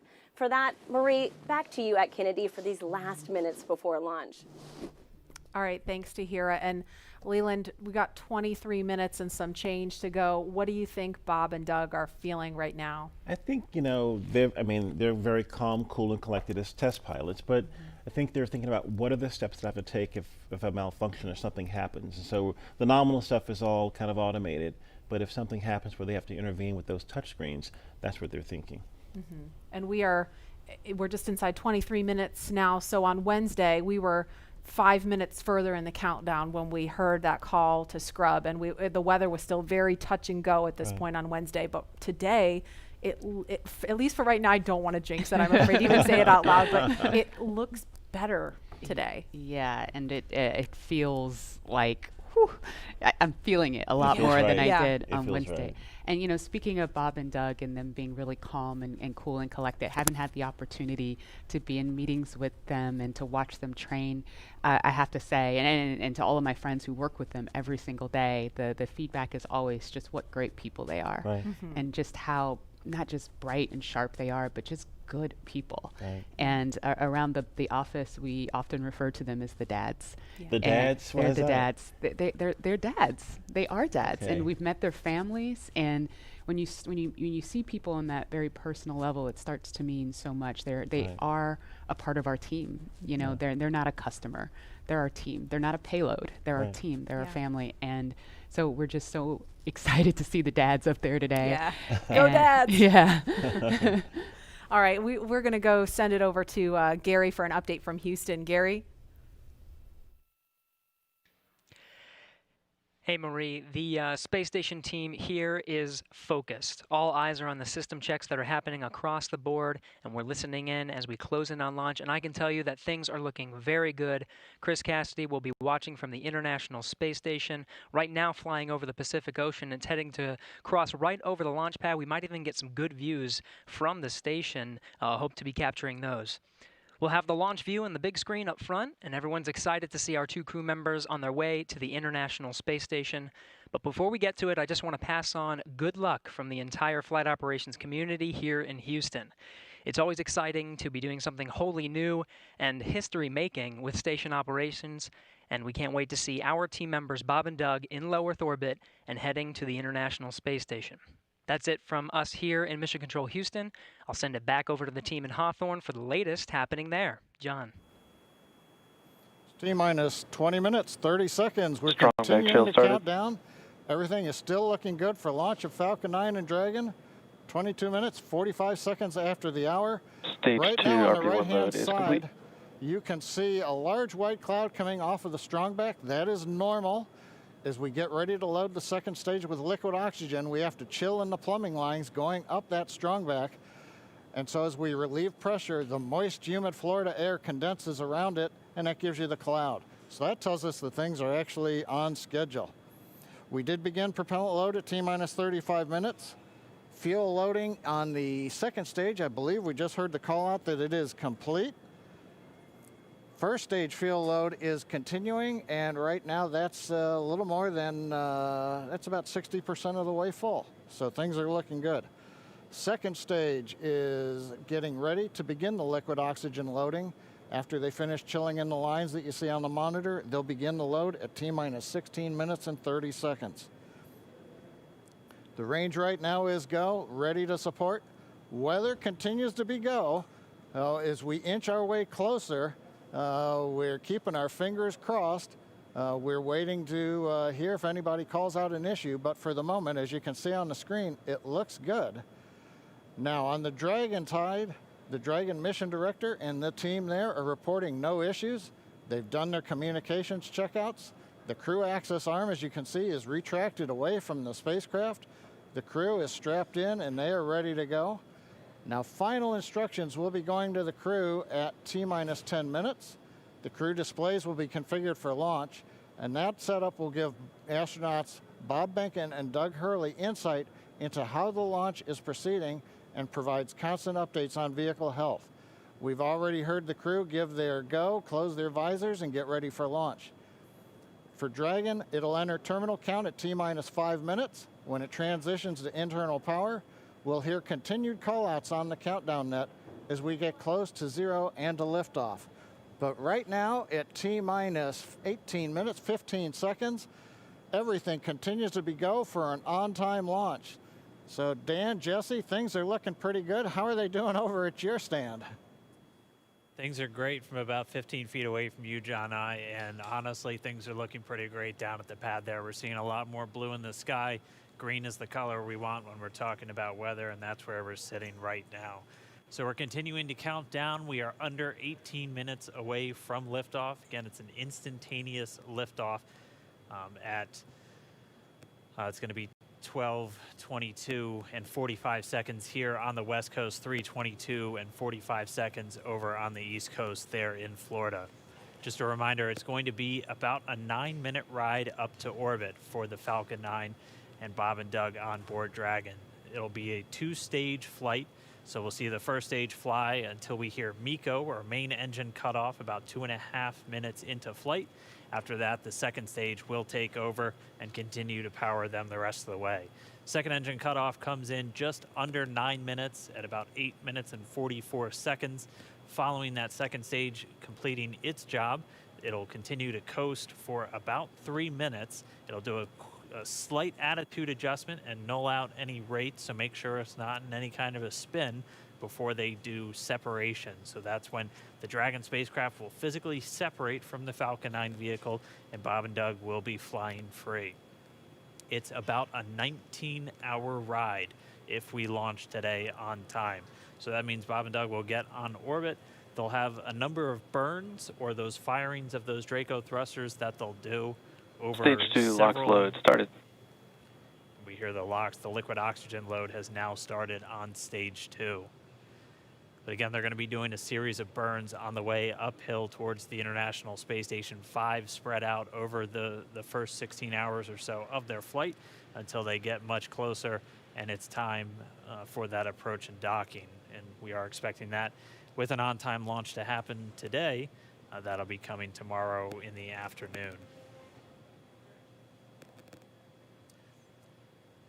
All right, now that we're under 16 minutes away, we have a special guest joining us. I'm going to toss it over to Jesse. We are T-minus 15 minutes and 45 seconds from liftoff of our second demonstration mission today, and we have the honor of having SpaceX's President and COO, Gwen Shotwell, join us. Thanks, Gwen, for coming out and taking a few minutes to chat with us. Thanks, Jesse. We know you've been on console. How's the countdown been going so far in there? Countdown is clean today, just like it was Wednesday. We did clear the weather hurdles sooner than we did on Wednesday. And the only thing we're watching right now is downrange weather and lightning at the staging location. Of course. But we will clear that hurdle at T-minus 7 minutes. Awesome, great, very exciting. Now I'm going to throw it back to 2012 because you were on console for Dragon when it was first making its way to the space station. How does that experience compare to today? Stage 2 LOX is on the DPUs So and I was nervous then. I stopped getting nervous for launches. Today I'm nervous again. Super nervous, stomach and throat. Understandable. No, it's a fantastic day today. I'm really excited. The team is pulled together. It's such a professional operation. And when I say team, by the way, I mean SpaceX and NASA. These folks have been working incredibly hard and have done a fantastic job. Yes, and we are all so excited. And we know that you have to get back inside of mission control, but is there anything that you wanted to say before liftoff to NASA and SpaceX? Well, I want to thank NASA, of course, for their generosity and their help with getting to this place. I want to thank all the SpaceXers who have come together to make this moment in history. And I want to thank Elon for hiring me. We thank Elon for hiring you as well. Thank you so much for joining us. We'll let you get back to mission control. And good luck with launch today. Thanks, Jesse. And Godspeed, Bob and Doug. Well, we are so excited. We are just a few minutes away from countdown. So we are going to turn it over to Dan and John for the final minutes in terminal count. Take it away, John. T-minus 13 minutes, 30 seconds, continuing to count down. We're continuing to load fuel onto the first stage. That should finish up in just about 6 minutes. Fuel is completely loaded on the second stage. That's closed out. And we are continuing to load liquid oxygen on both the first and second stage. The liquid oxygen load beginning on the second stage just about 3.5 minutes ago. We are also loading cryogenic helium into the storage vessels on the first and second stage, getting in the last little bits of helium when we keep it cryogenic, cold and liquefied. That gets us, just like we do with liquid oxygen, the maximum amount into the storage volume so that we can get the most performance out of the vehicle. Right now, we are in a fairly quiet state on the vehicle. Ground pumps continuing to put the propellant in to first and second stages. Next significant issue, callouts that we're going to hear will probably be inside the T-minus 10 minutes when they talk to the crew. We'll listen for that. But at the moment, everything continuing to look good at T-minus 12 minutes and 20 seconds.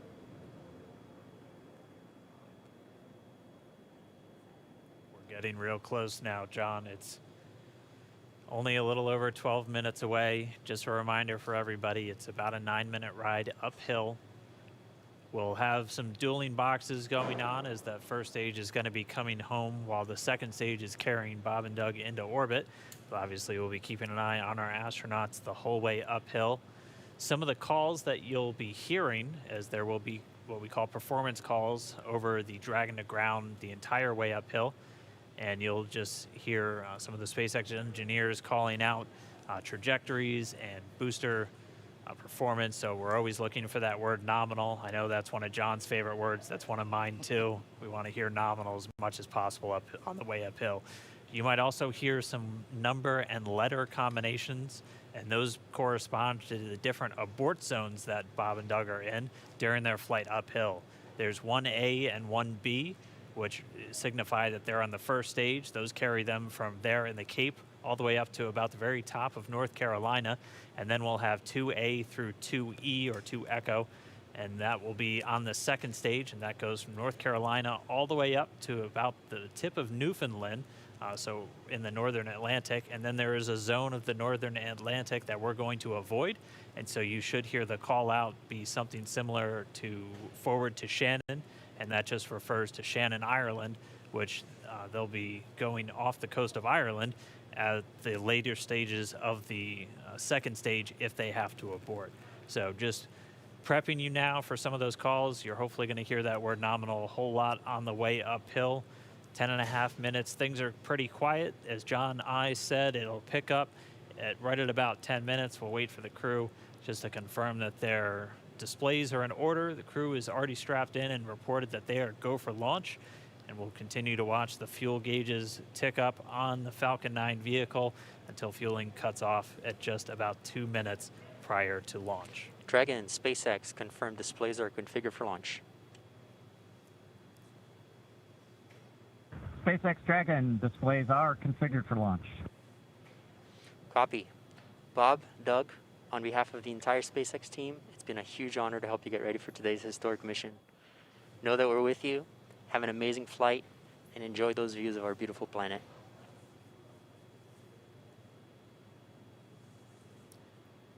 Thanks, Jay. It is absolutely our honor to be part of this huge effort to get the United States back in the launch business. We'll talk to you from orbit. Thank you. Copy all. Thanks for those words. The SpaceX core, so again, that voice that's going to be talking to Bob and Doug throughout their mission from right here in Hawthorne, just offering a few quick words. The crew did confirm their crew displays are configured for launch. We are coming up on 9 minutes and counting. We've gotten through T-minus 10 minute with the crew discussions. Activity is now going to switch over to Falcon 9. Our next major event comes at T-minus 7 minutes. We begin what we call engine chill. Pre-valves will open. Those currently separate propellants on the first stage from getting down to the Merlin engines. We'll open the pre-valves. That allowed fuel liquid oxygen to flow to the top of the pumps. And more importantly, when we open the valves, that'll allow us to begin chilling the 9 Merlin 1D turbo pumps on the first stage engine. It'll take a few minutes to get them cold enough to where they would then be ready to pass the large amounts of liquid oxygen through the pumps and into the main thrust chambers when we get to engine ignition at T-minus 2 seconds. We don't want to try to run highly chilled liquid oxygen through a warm pump. You would flash that into gas, and running gas through a high-speed pump is not a good thing. So right now, we are waiting for T-minus 7 minutes. That'll start the engine chill. Shortly after that, we will also get the fuel shutdown.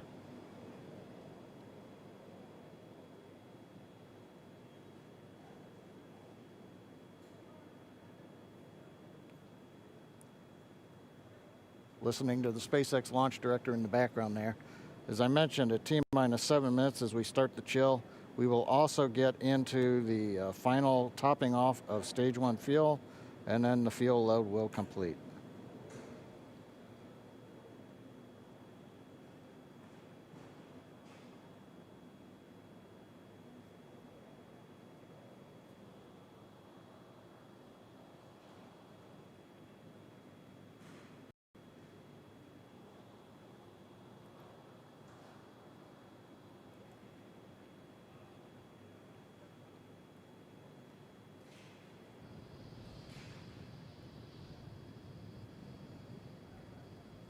Stage 1 and Stage 2 engine chill has started.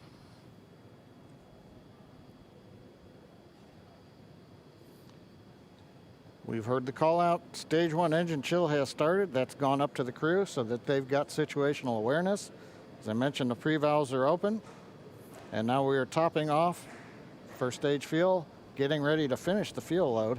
Liquid oxygen load on first and second stage will continue until the last 3 to 2 minutes of the countdown.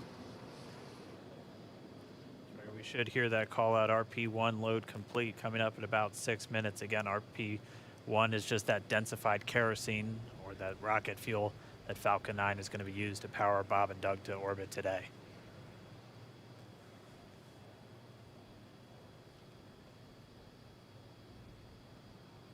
And Stage 1 fuel is closed out.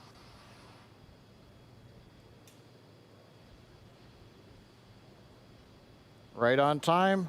That call out indicates that the fuel loading on the first stage is complete. Draining back the lines now, so first stage and second stage fuel are complete. Liquid oxygen loading is continuing on both stages. You can see on the view on the left side of the monitor the condensation, the cold gas wrapped around the stages as the tank skins are chilled by the densified liquid oxygen, picking up the humidity from the Florida air. It looks like at this moment we're a little more than 90% full on the oxidizer on the first stage, ticking up towards that 80% mark on the second stage. We'll be counting down all the way till about 2 or 3 minutes, as John and I just said, until everything is loaded in Falcon 9. Heaters closing out. And then we will be go for launch. Dragon has transitioned to configure for terminal count. Vehicle tanks pressing for strong back retract.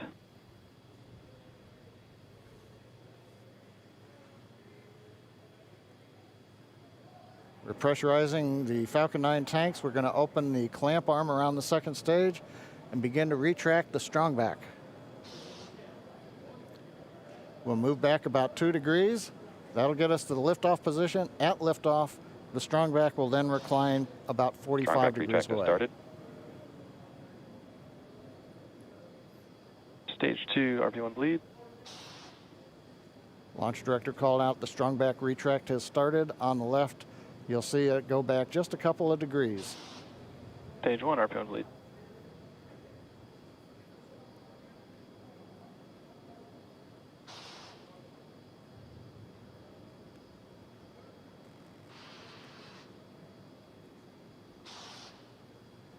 We are just 4 minutes away from liftoff. Again, at this moment, Bob and Doug are really just laser focused on those displays. They have insight directly into Dragon and the Falcon 9. They're able to see where their fuel loading is at, how everything's progressing down with the count. AFTS final setup started.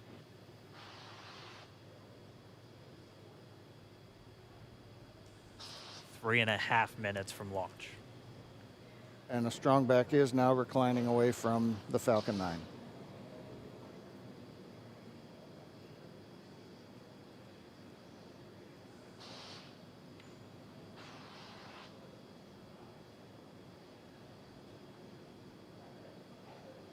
MVAC igniter purges.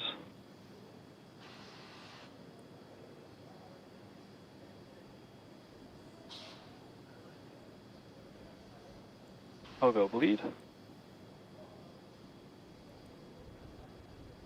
Dragon has transitioned to terminal count and is on internal power.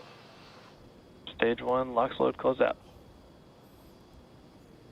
Okay, we're at T-minus 2 minutes, 42 seconds. Stage 1 LOX load is closed out. Stage 2 will continue to load for about another half a minute or so.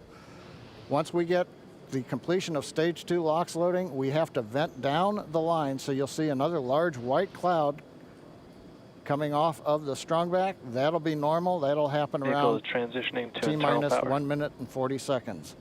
We're going on internal power now. Just a few seconds away from the Stage 2 LOX load being complete.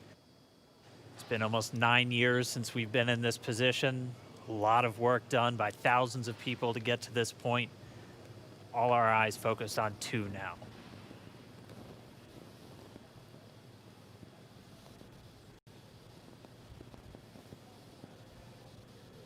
Stage 2 LOX load is closed out. Propellant fills are complete. Dragon is in auto idle. Stage 2 LOX load complete. All fuel, all oxidizer on Falcon 9. 1 minute, 34 seconds to go till launch. Ground gas closeouts is starting.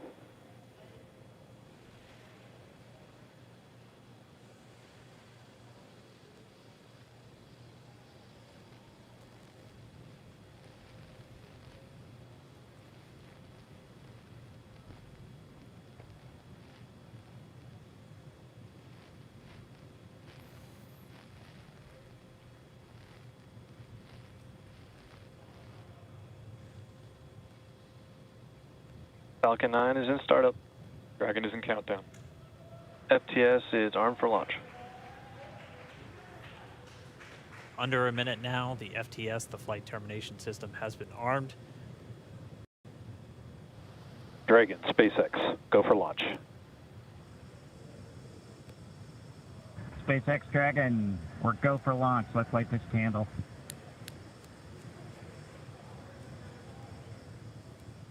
T-minus 30 seconds.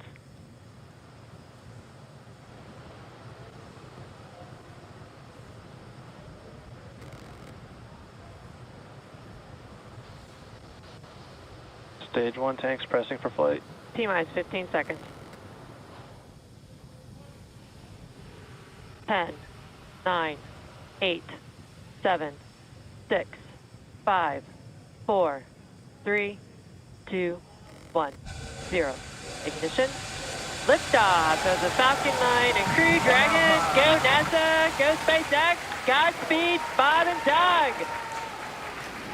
America has launched. And so rises a new era of American spaceflight, and with it the ambitions of a new generation continuing the dream. 20 seconds into flight, Stage 1 propulsion is nominal.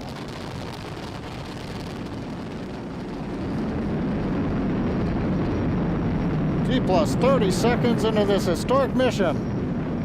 Flying crew on board Dragon and Falcon 9, and look at them go.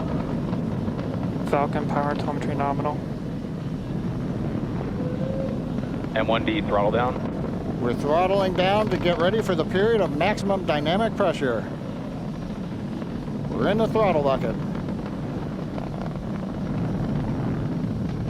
Reports say all systems are go. Vehicle is supersonic. We've exceeded Mach 1 on the Falcon 9. M1D throttle up. We're throttling back up to full power as we're through max Q. Copy, 1 Bravo. And we heard that 1 Bravo call out. That's just the second abort zone that they're in. They'll continue to be on this until the first stage has done its job and they switch over to the second. At this point, Bob and Doug pulling about 2.3 Gs, 2.3 times the Earth's gravity, already moving at over 1,500 miles per hour. We've heard the call out for MVAC engine chill. That's getting the MVAC engine ready to light. That'll come at about 2:44 into flight. Right now, everything continuing to look good. Next major event coming up is going to be the triple. We'll have main engine cutoff of the 9 first stage engines, stage separation, and then ignition of the second stage engine to continue to carry astronauts into orbit. Coming up in about 20 seconds. M1D throttle down.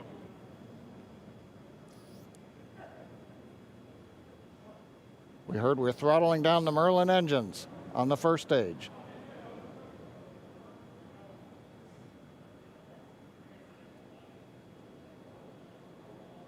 And we have MECO.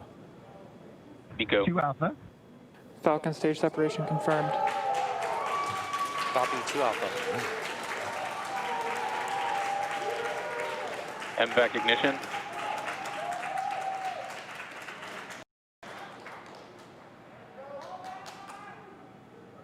All right, we have stage separation confirmed. The first stage beginning its flight back. The second stage being powered by that single Merlin 1D vacuum engine has ignited and is now carrying Bob and Doug into orbit.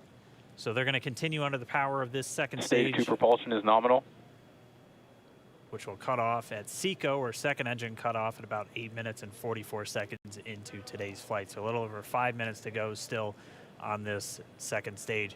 You heard the call out 2 Alpha, so they're now in the longest abort zone that carries them all the way from about North Carolina up the eastern seaboard almost to Canada. Things looking good though, getting good call outs, nominal propulsion on that second stage. Bob and Doug continuing to make their way into orbit.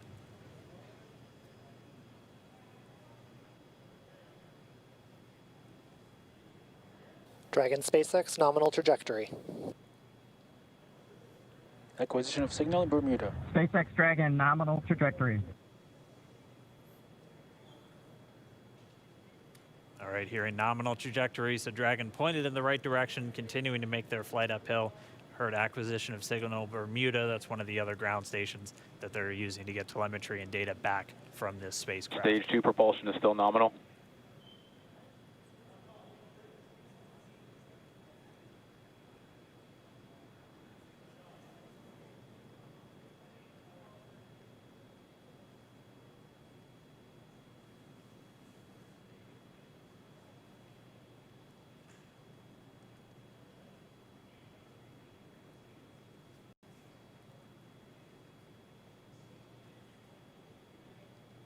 Little over 4 minutes, 40 seconds into the flight. Bob and Doug flying at more than 5,600 miles Dragon per hour. SpaceX nominal trajectory. Already almost 200 miles downrange from the Kennedy Space Center. Nominal trajectory continuing.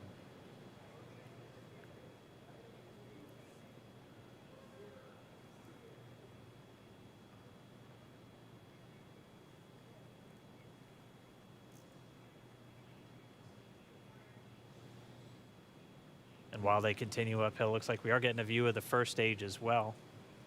Yep, on your right screen, you can see that first stage with the grid fins deployed. It's making its way back to attempt to land on our drone ship, Of Course, I Still Love You Today.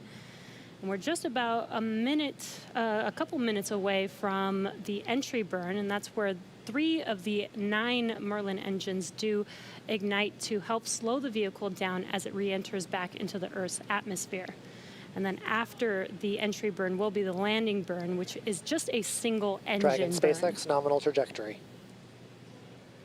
And you heard nominal starting chill for entry burn. There's that call out. They are still on a nominal trajectory on Dragon, still on second stage, and that's that MVAC engine on second stage on your left screen.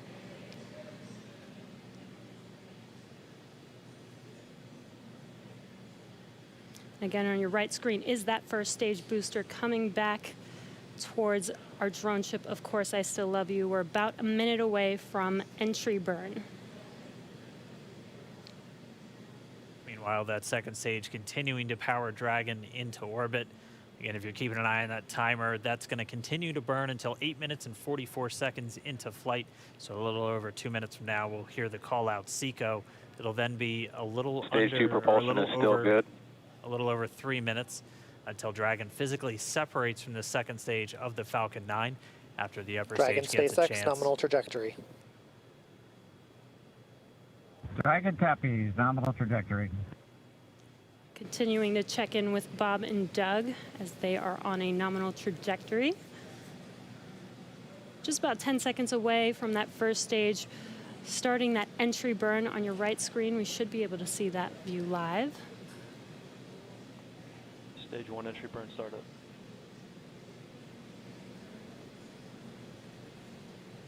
And there is that entry burn beginning. This burn lasts about 36 seconds long. Stage 2 FTS is saved.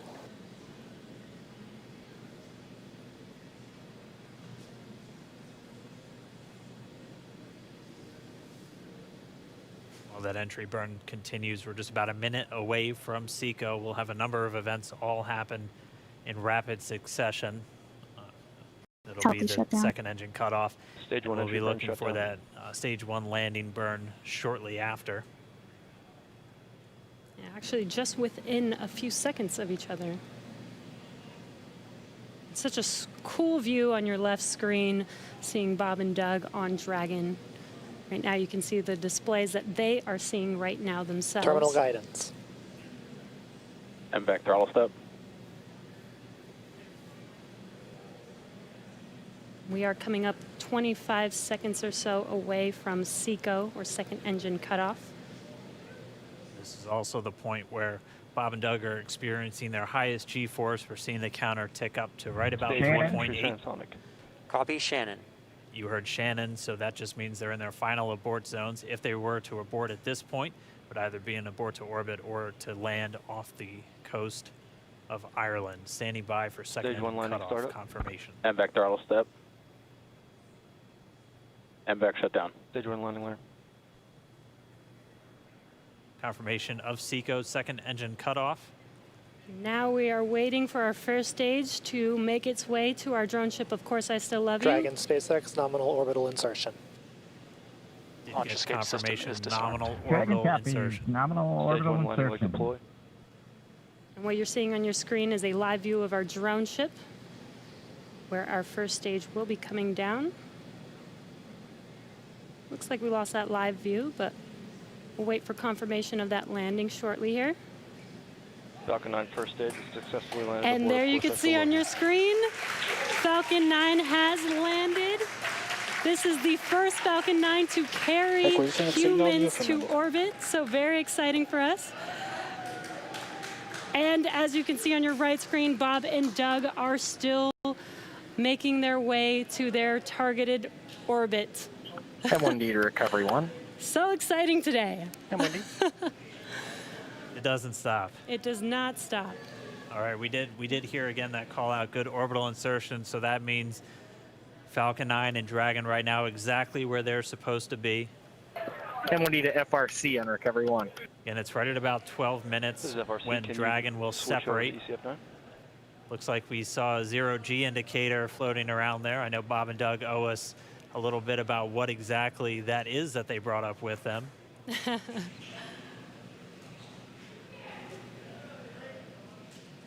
And before separation, before Dragon initiates separation from the second stage, they do make sure to they do ensure that the vehicle is not spinning and it is in good condition before we separate. That's right, the upper stage does small attitude maneuver using some cold gas thrusters built into the rocket body itself.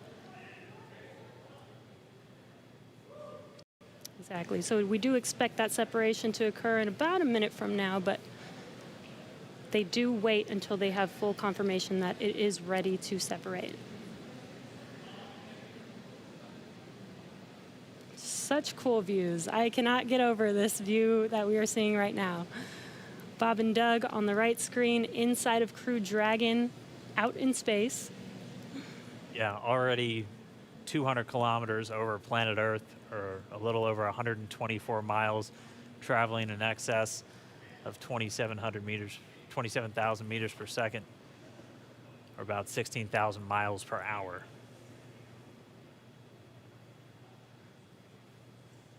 Again, we're just standing by. That separation event should be coming up shortly. Then they'll begin a series of checks on the Draco thrusters that are going to be used to maneuver and then power Dragon on its flight to the International Space Station. Standing by for separation. Expected loss of signal, Wolves. It sounds like we had an expected LOS, loss of signal, with one of the ground stations. Waiting for confirmation now of that. Dragon separation confirmed. Dragon separation confirmed. There is a great view right in front of you Countdown of Dragon separating. Separation confirmed. And there's that call out. Dragon is now officially making its way to the International Space Station today. Dragon SpaceX with that separation call. We have a few words for you from our Falcon 9 team. Standing by. Dragon, Chief Engineer on Dragon to Ground. Bob Doug, on behalf of the entire launch team, thanks for flying with Falcon 9 today. We hope you enjoyed the ride and wish you a great mission. Thanks, Bala. Congratulations to you and the F9 team for the first human ride for Falcon 9, and it was incredible. Appreciate all the hard work, and thanks for the great ride to space. Copy all. Oh, and Mike, proud of you guys and the rest of the team. Thank you so much for what you've done for us today, putting America back into low Earth orbit from the Florida coast. Copy all. Good luck. Godspeed.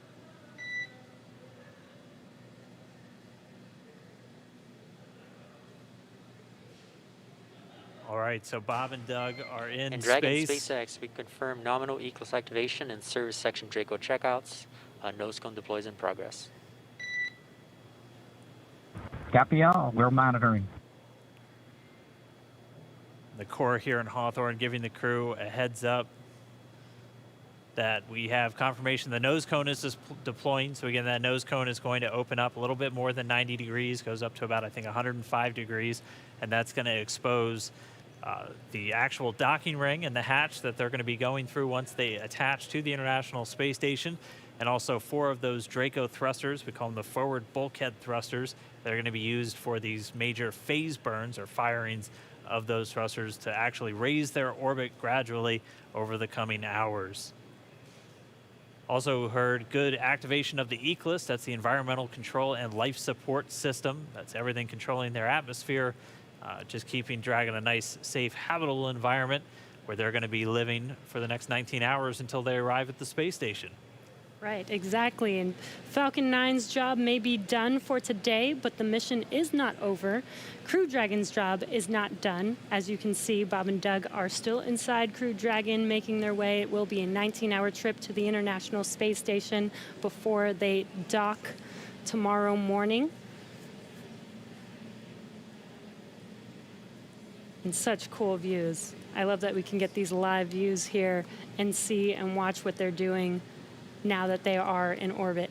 Yeah, it's incredible to just be looking over their shoulder, to be along for the ride. And we're going to be with them, and we're going to be with all of you the entire way for their journey to the space station. We're going to be covering live throughout. Bob and Doug will obviously have a sleep period where they'll get about 8 hours of sleep a little bit later today before they wake up for all of their final approach. One of the major things we are looking forward to in the next couple of hours is going to be their first turn at the controls. So they're actually going to be using those touchscreen displays to take control and manually pilot Dragon. We'll walk you through what that's going to look like, and assuming we have some good ground station coverage, we'll be able to get views from right inside Dragon, looking over their shoulder as they manipulate the controls at the display. But I mean, we had a smooth ride uphill, both stages of the Falcon 9 doing their job, placing Bob and Doug in orbit. I mean, this is a day